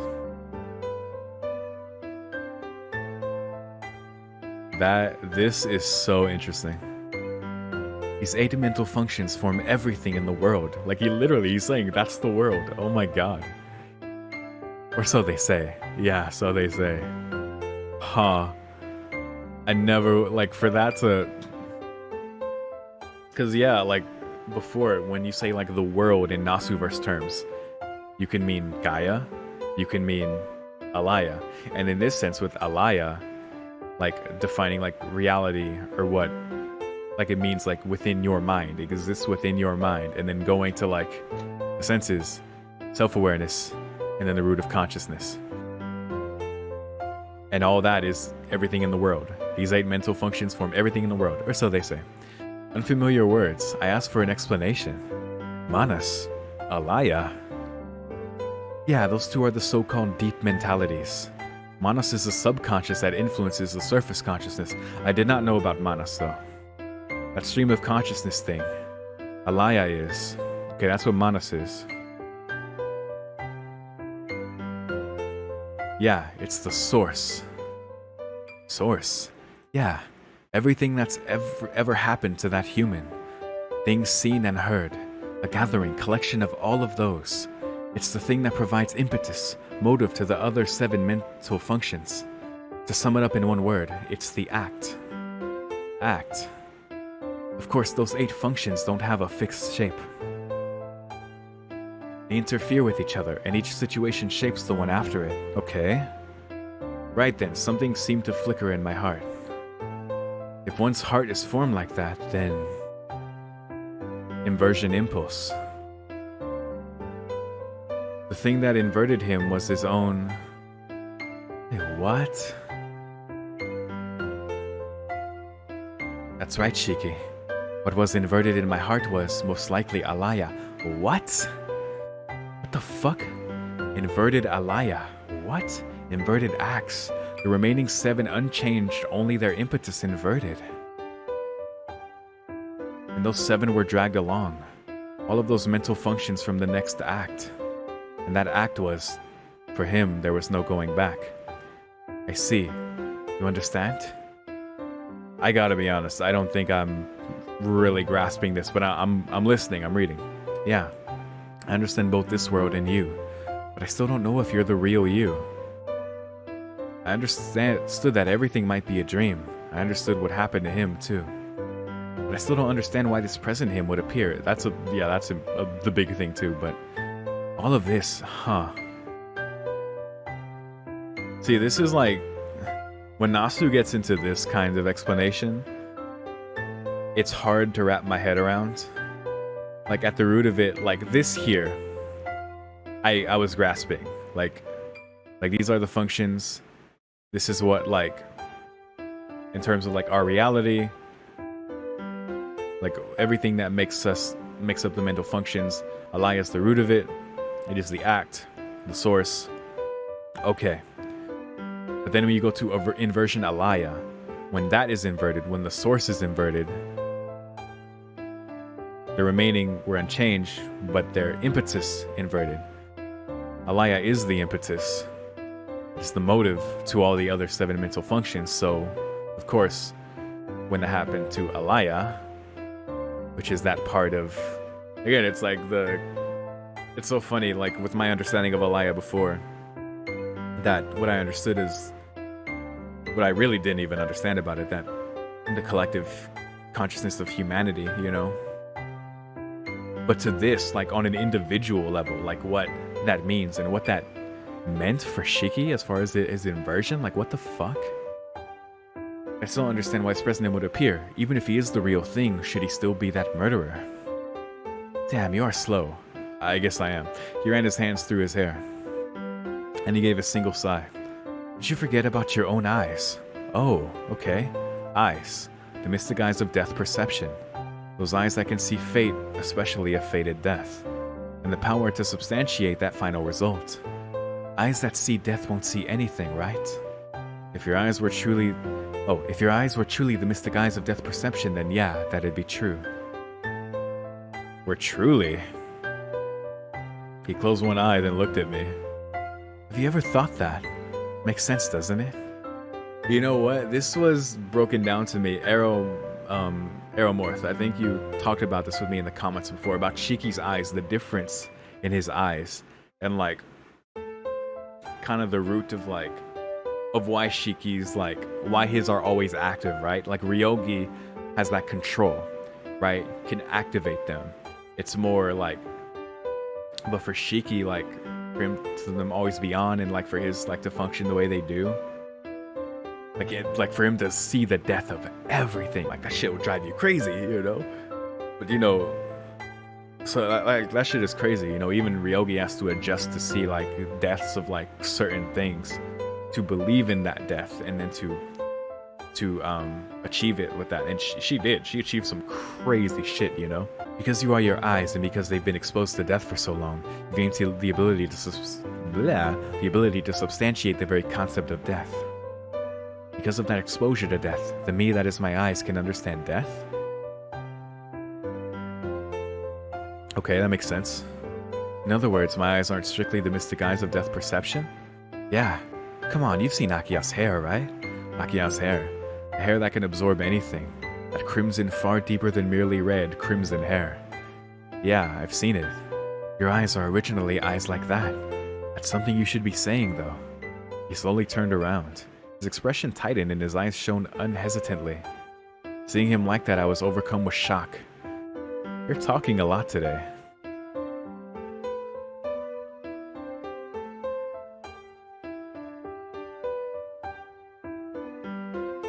This is so interesting.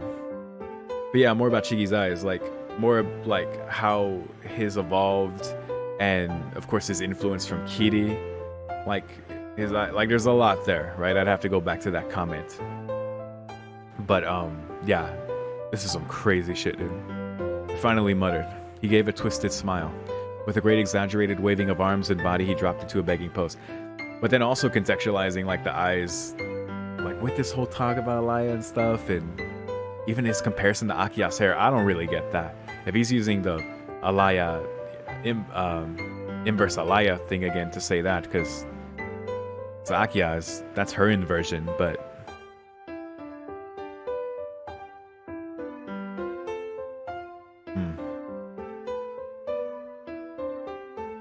just your convenient dream, right? Let me do what I want. That's right. Unconsciously, my own face relaxed. What do I think I'm doing, getting this involved in a dream? Anyways, if your eyes are those eyes, then you might be able to understand the concept of me as well, is what I'm saying. Oh, are you asking for this? Understanding came to me. And the me you know is from which time? I could feel my complexly tied up thoughts beginning to unravel. So that's it. I knew my face was smiling. Probably the you from 8 years ago. Right, that's exactly it. And that me you met before had as a base. I already knew that answer. The concept of you that I was predicting? Correct. I am Shiki. Without doubt, I am Tonoshiki. Shiki. I am the Shiki that was born from Shiki. Alright, this is already too many Shikis. We've reached Shiki, the power of fuck at this point. A human called forth from my, Tonoshiki's mentality. Okay. That's what he is. So he's saying. That's why, Shiki. He closed his eyes and put a hand on his hip and turned his face to the sky, took a deep breath and smiled. An amazing smile. The memories of those days began to stir in my mind. If we assume that this is convenient for you, then... Slowly his eyes opened, eyes filled with a strong will. I've been inverted, right? Yeah, if this isn't just a dream, that is. What a picky guy you are. Behind those words, he was laughing amusedly. I wonder what sort of face I'm making anyway. I sat up, and like that I leaned against the adjacent trees. Anyway, since you can't tell which it is, why not go with the way that's more fun? That's just the way you are. But you know. He stopped short there. For a little while he was wordless. Should he say it or not? Probably something like that. A Shiki that would want to see you, well that'd be me, right? A little embarrassedly he smiled. Bit of a mysterious and amiable smile. I conformed to his smiles from the distant golden days. I looked at the smile. Clumsily, It's not something to cry about, you know. Ah. Let the tears flow.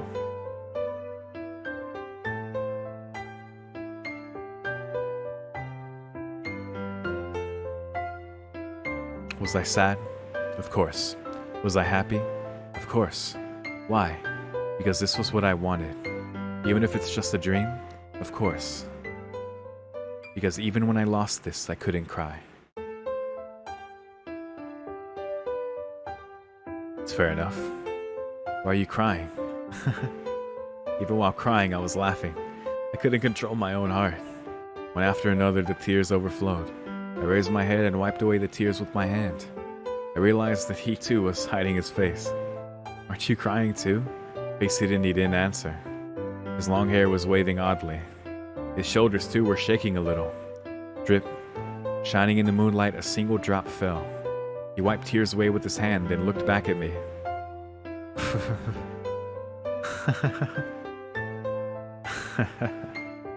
We laughed. For a long time we laughed. But at the same time the tears kept flowing. There's probably only one reason for the tears. The tears should have flowed long ago. For him when he killed me. For me when he died. And strangely, the two of us that should have been parted by death were here, face to face. Just earnestly laughing, crying, and then. Amidst my many jumbled feelings, I could no longer understand anything. There was one reason for the tears, but there were countless other feelings intervening. But I think that was the relief I'd longed for such a long, long time. The two of us right now must look laughable to other people's eyes.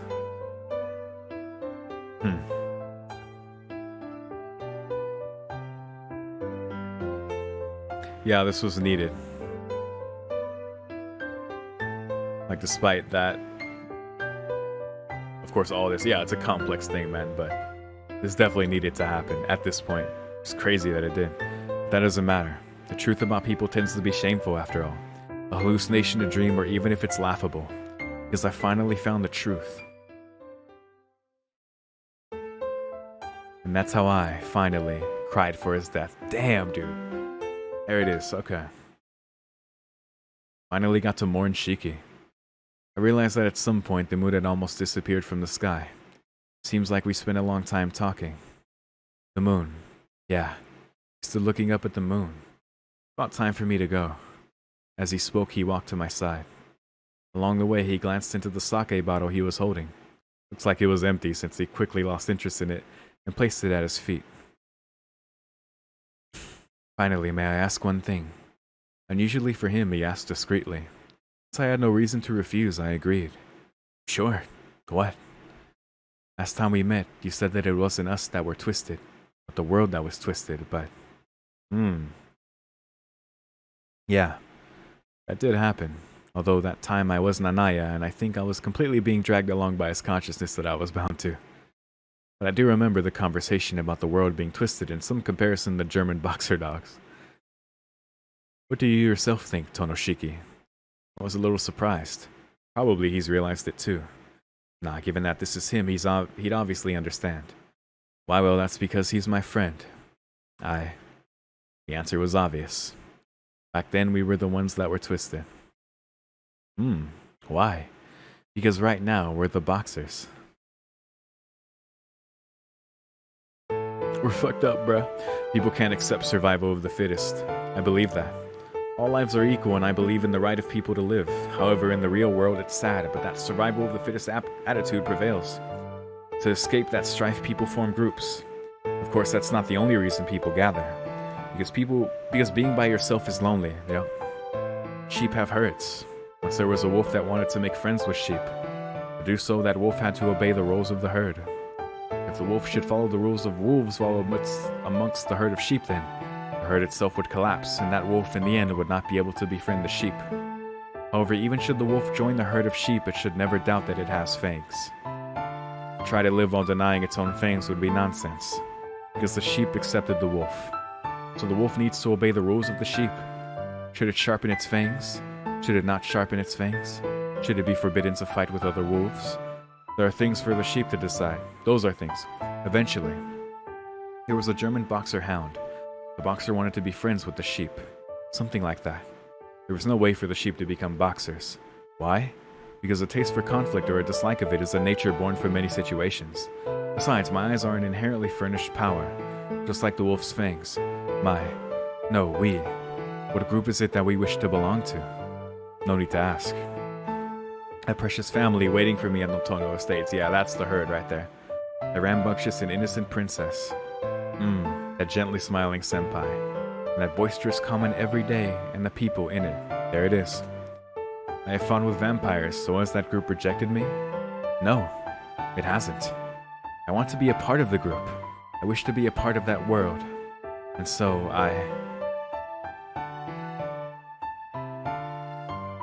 So after all, you won't come with us, Tono-kun. Is that right? Yumizuka? Yo! My goodness. That's it, that's great. He smacked my shoulder. You should always stay back there. Don't show up in this place like we did. He was thrilled from the bottom of his heart. Why can he smile like that? Why is he trying to help me so much? Those words so serious as to almost make me doubt. You should stay there and always protect everyone. In place of me, who can't. God damn it. Yeah, that's right. By all means, I will. For everyone. For him. And for my own life. That guy, how to say it, he never had anything of his own. So he looked like he never wanted anything. I was, terribly aloof. Although aloof is just another name for lonely. That's why I couldn't help but worry about him. No, that's wrong. I don't know about back then, but now, it's wrong. And now I can say so. Got it? I got it, Shiki. At his words, I nodded. That's the answer he was aiming for, isn't it? Even though it was never spoken. There's no doubt. That sure is the answer he wanted me to find. Not logic. It's a person's wishes. It's a person's will to live. And fine. As he spoke, he wiped my face with the sleeve of his kimono. Don't cause so much trouble, Shiki. His face was calm.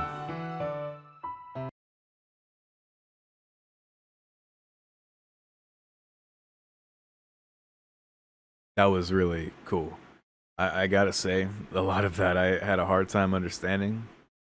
Very Nasu type beat, you know what I mean? But the sentiment of it, I love. Because, yeah, that Tonoshiki, like, to get some, like, closure for that, definitely needed, man. To mourn his death, to come to terms with that, him as he is, like, within Shiki. And even, like, bringing the concept of, like, Alaya into that. Like, crazy. It's time. I've got to go, he said regretfully. He straightened up and smoothed out his kimono. Even Yumizuka, right? He's like, you gotta go back to them, right? Like, for the start of this, for Shiki to be running from that and then to end up here, you know? Can't stay a bit longer? I wanted to talk just a bit more. Nope. Can't you hear? The voice is calling for you to awaken. He posed with a hand cupping his ear. No good. I can't hear anything. When I mentioned that, he just smiled. But in the end, all this... Is this all a dream? Don't get so worked up about it. Yeah, fair enough. He was amused. But only I can hear that voice, so it could be a lie, you know? A lie, no? Haha, he laughed. Man, what a punk. Well, I'm going. Later, tossing off a short farewell, he casually walked out of the clearing. I almost chased him, but I didn't. For some reason, my very drowsy body wouldn't move.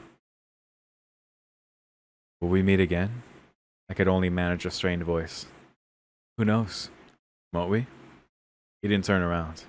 If this is a dream, then we can meet again soon. But if this is real, then it'll have to wait until you die.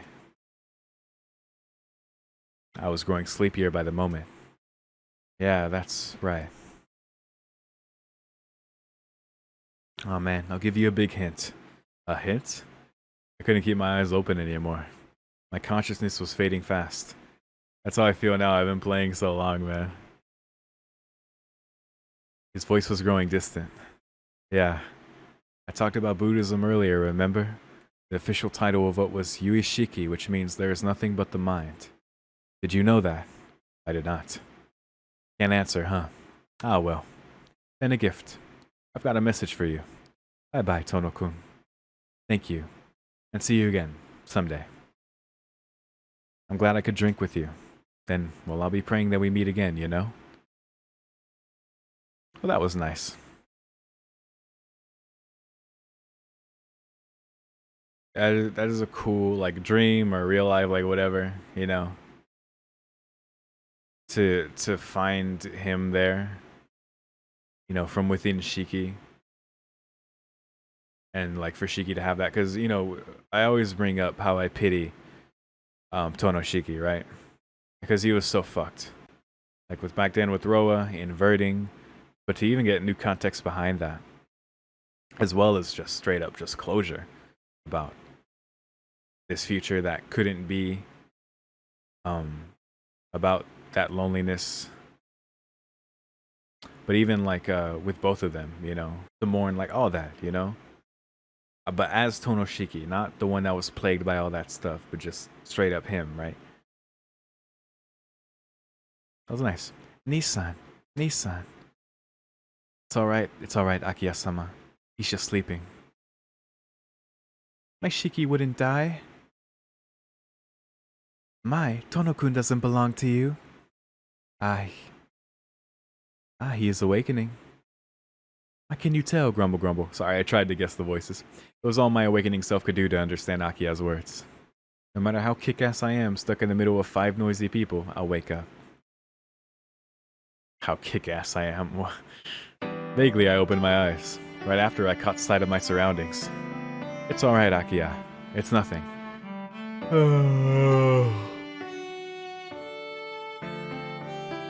That was just a real yawn from seeing the word yawn. I gave a great yawn and stretched. Looks like I'd fallen asleep sitting against a tree. I'm sorry to everyone I just made yawn. Surrounding me stood 5 women. Akiya, arms crossed in front of her, looking frantically worried. The winds ruffled her pale clothing that matched the early autumn. Facing me and struggling impatiently was Arcuate. As noisy as ever. Holding back that Arcuate with great effort was Ciel Senpai. He's truly a martyr. Isui was kneeling by my side, asking how I felt. That conscientious made me happy. Kagu-san, after smiling brightly at me, tucked back the sleeves of her kimono and began tidying up a sake bottle and 2 cups that had fallen nearby. Yo! Holy shit! What a perceptive person she is. Alright. Well then. Like this, running away again would be too much trouble. Isn't that wrong? No, it's too much trouble. It's that here now is where I should be. Akiya. A worried face. I noticed that unusual change that the usual wouldn't have seen. I slowly stood. Akiya. I walked closer and placed a hand on her head. Nisan. Red-faced, her eyes widened at my unexpected action. I made you worry, huh? I'm alright, so don't look like that. Isn't your beauty going to waste like that? I wasn't worried about anything, Nisan. Puffing out her cheeks, she pouted. Is that right? Even while I said that, I started patting her head. Ah, she was dumbstruck. And the others? There are others I'd cause trouble for. Giving Akia a last smile, I turned to Hisui. It's like I caused more trouble for you, Hisui. It was nothing. Thanks for always helping me, Hisui. I'm grateful. Eh? Blushing, Hisui turned her face away. Did I say something strange? Hey, Shiki-san, you're embarrassing Hisui-chan. Kaku-san spoke up to help Hisui. Embarrassing? Yes. Are you still half asleep? Kaku-san's eyebrows drew together as she pointed. Something weird is happening. No way, just delivering a little message. Oh. Did you have an unusual dream? Dream? That's right, I did have some sort of very important dream, I think. I can't remember. It was something. I think I met someone in that dream? Probably. I dreamt. Was it a pleasant dream? She smiled brightly. A dream image as warm as her smiling face. Yeah, a good dream. Confidently I answered. Thank her. Thanks, Kaku-san, there you go. Huh? Why am I thanking her? It's inside you, bro. He is inside you. At the same time she spoke. I looked and I saw a single tear on her cheek. Aw. Holy fuck. Her expression was her usual smile. Of course, it wasn't a fake smile like it once was. What's wrong with me? She pulled out a handkerchief and wiped away her tears. And she held her hands to her chest and thought. I think I almost remember something, but she shook her head. Her expression seemed to show that she couldn't remember. But she felt it like she internally knows, man. That's crazy. But in response to the smile. No, it's because of that smile that she has those tears. I realized, in the corner of her eyes, more tears glittered. Shiki, you're a little weird. Yes, you are. Arcuite and Seal Senpai spoke. Ah. What's that, Arcuite? All of a sudden? Senpai too, I spoke unhappily. But I wasn't actually upset, and I started chuckling. See? I see. Arcuite pointed at me, and Seal Senpai put a hand to her cheek a little confusedly. And a greeting for them, too. Oh man. Isn't it alright to be strange? I'll be counting on you two from now on, too. Right about then, I began to understand myself. There was something in my mind, and it was causing me to do something. Yeah, exactly, dude. But I felt no discomfort. It was just like that earlier dream, a warm feeling. But it was quickly falling apart. Soon it will return to being buried deep inside me. Fuck. Do it while you can, buddy. Then... Anyway, smirk. They smiled. Shall we begin with a consecration? Oh my goodness. Should we hit him with those scriptures of yours? Oh my god. Wait, what do you two think you're doing to me? What? Well, you know. Right. Uh-oh. This is bad. It's no good. I take back what I said. I decided to flee. Arcuite and Seal Senpai continued to discuss something. I wouldn't have another chance. Well, at great speed I ran off. Full power I ran without looking back. I paid no attention to the rattling noises from behind me. If you've got time to worry about that, then run, Tonoshiki. Spouting to myself, I ran. The autumn winds felt good on my cheeks. My shoulders cut the wind. The leaves of the trees flowed through my sight. Through the leaves I could see the stars twinkle, foretelling the imminent coming of dawn. Not like I'm going to get away. Maybe meaningless, but it's just that this is my world, I think. Yes, nice, nice. Even if it's nothing amazing, I'm happy. Really happy. Isn't it? Yeah. From my heart, I really think so. I love the portions of Tonoshiki coming in. Or Roashiki as I call him. But no, that's just Tonoshiki. So I told that thing in my mind. Nice. That was cool, dude. That was cool. Whoa, someplace, somewhen. Two people stood watching the distant scenery. One was a young man wearing something like a kimono. The other was a girl wearing a typical high school uniform. Oh. Is that message good enough? Oh, it's him and Yumizuka. Yep. Thank you, Tono-san. And the scenery they were looking down on was the shape of their young friend still being chased. Oh my god. Ah, quit it. But that idiot, in the end, he still thought I was just a dream. Oh my goodness. A twisted smile floated across the young man's face and he looked a little annoyed. You're just content with being seen, someone like me. Looking at him, she spoke reproachfully. Puffing out her cheeks, she looked discontentedly up at the young man. So, I guess that Shiki's consciousness wasn't enough to see you. To see someone that shouldn't be there, some sort of information is necessary. Why? Because it's necessary for other senses to compensate for the information that should have originally belonged to the 5 bodily senses. Yeah, just 2 days, holding a hand to the heart in a reminiscing gesture. Just what was going through that heart? Oh, Yumizuka. It wasn't enough time. Chagrin? Regret? Sorrow? From the Lantern Festival up till today, I tried so hard. A ghost, huh? How inconvenient. The young man earnestly muttered. But it's alright, because I'll always be waiting here. Surprisingly, her face was clear when she raised it again. On her face was a smile lively enough to make one feel that way. Is that so? Convenient then, being a ghost? The young man laughed in satisfaction. His last worry was resolved. Dude, the implications of this, of Alaya and them existing here, their consciousness watching over, this is, the implications of this is crazy. This is cool though. Should you be laughing there? His last worry was resolved. Should you be laughing there? She pointed out with cool seriousness.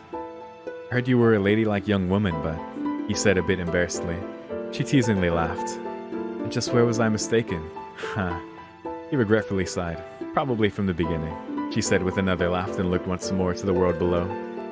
He nodded and also looked down. For some reason, the two of them seemed to be having fun. Well, next time be more careful, okay? Yes, I certainly will. Dude, that is nutty. That's crazy. Dude, that was crazy. That is fucking wild, dude. It was amazing that Shiki even got that opportunity. But the tie-in of Alaya, of the consciousness within the mind, because that's what it is. Your reality, and even bringing Buddhist belief into it. But I noticed that's a big thing. Especially when you look at someone like Araya Soren or something, but man, that's wild, dude. Yeah, I'm still processing that. Just the implications of them being there. It's one thing for Shiki to see that in dream or not dream or within his mind, that reality that he holds within himself, that just becomes part of the consciousness, right? But for him to see it, that information has to be there more, it needs to be there to compensate for what would obviously be lacking. So I guess that also explains why Yumizuka is oh my god, look at this fucking Neko arc. Sorry, I got distracted. Oh, hoping for a gift from the Crane game. Oh my god, that is not the gift you want. Look at this Ciel. Oh my goodness. Senpai isn't Senpai without her glasses. Wow, dude. Oh my god, look at that. Ugh. Gross, I love it. Man of Chaos. It's so cool, man, but yeah. That was fucking great. Dude, what? Look at this. Oh my goodness. Look at Koaku, Summer's Smile. Absolutely, dude. Oh my god, look at Koaku and Tonoshiki, dude. Yeah, that was a big thing there. 4 seasons. Season of Amber. This is tight. Like an arc in Len. Oh my goodness. Summer's Promise. That's her, right? Yeah. So it took me a second to process. Looks way different. Yeah, man, cool. What the fuck? Arcuid Brunstad. All this is cool, man. I suppose it's on the game overall as we kind of go through these here. Take a look. Oh man, dude, the body horror of that, man. Like Parasite, Sayano Uta, cool stuff, dude. Look at this. Oh my goodness. Select your dream and have a nice time. Look at that character selection screen. Hopefully, that would have been crazy, dude. Look at Roa there. What the fuck? Crazy. I noticed no Akiya though. Shows Roa. All right. I'm missing one. Whoa, yeah, get away from that. Fucking yikes. We got Old Arc here. Moon Coffin. This one's crazy, dude. What? Holy shit. I love this one, dude. Moon Prison. But I did see one here. Just gonna skip over that. This, dude. Yeah, it's straight up the summer festival thing, right? Dude, is that Roa? Dude, look at the beast plushies. Oh my goodness. Oh, Tono in the background. Poor guy. Aloof is another word for alone. For lonely. What the fuck? That's 7 there. Shiki. Oh my god. He just ate it. Oh, Harihiko. There's Len. The Arc. There's Akiya. Of course, our twins. Or sisters, excuse me. Yeah, man. Festival evening. Yep, there it is. Well, got those. Brass Moon, we looked at these already. We know the third page here is irrelevant. This is lost, but apparently it's the bench scene without the cats, so basically picture this without the cats. And in Dream. Here. A couple things here missed, but yeah, man. And just looking at all this, reflecting on the game as a whole, that was so fun, man. All these everyday moments, which is what Len wished for this whole time as an outsider, to finally be a part of it and now to have it outside the dream. Fucking great. Dude, this shit blew my fucking mind. Fucking yikes, dude. Dude, Gamer, Koaku, man, all this stuff. All this was so great, man. All this was tight. This was nutty. I love it. This is going to be Melty Blood. It's going to be me and Melty Blood. Hopefully I'll be able to beat the shit out of Neko Arc. And the lore, like with things like this, and good times, man. Good fucking times. Brass Moon with Len. Len was great. She is a fantastic heroine. I loved her role in this. With such a minor part she played in Tsukihime. Have this whole game with her at the core of it. And that is it. That is it for Kagetsu Tohya. Oh my goodness. I thoroughly enjoyed that. Especially all this stuff at the end. It tied up nicely. All this, especially with that last thing I just did. Like, what the information that is still blowing my fucking mind. If anyone wants to break that down even further or in more understandable terms, feel free to. I tried my best and I think I got the gist, but you know, one of those things. Gotta chew on that. And I'm also very tired. I've been playing almost 5 hours now. I don't know how long the video is going to end up being, because I'm splitting this into 2 parts at least. Lord help me, you know what I mean? But yeah, the fun everyday times, the silly ass times, the 10 Nights of Dream, dude, like the lore stuff, like it was just in every aspect. This was fucking great, man. As a Tsukihime fan, like what it expanded on, like with the characters like Arihiko and you know just lore of characters. And just the fun of it, the mystery behind it. I had that same feel of mystery like in Tsukihime, but like, you know, way more fun and just way more like shit in it. Like the fun, I love that there's a fun thing here. We've got this crazy gallery. Like they really went all out with this fan disc that came out not long after Tsukihime, right? And I think like the production of this really set the tone for things that came later, like Fate Stay Night and Hollow Ataraxia, especially Hollow Ataraxia. It's very a lot of similar themes, right? The VN is over. There will be more to come, and hopefully you all enjoyed my playthrough of this.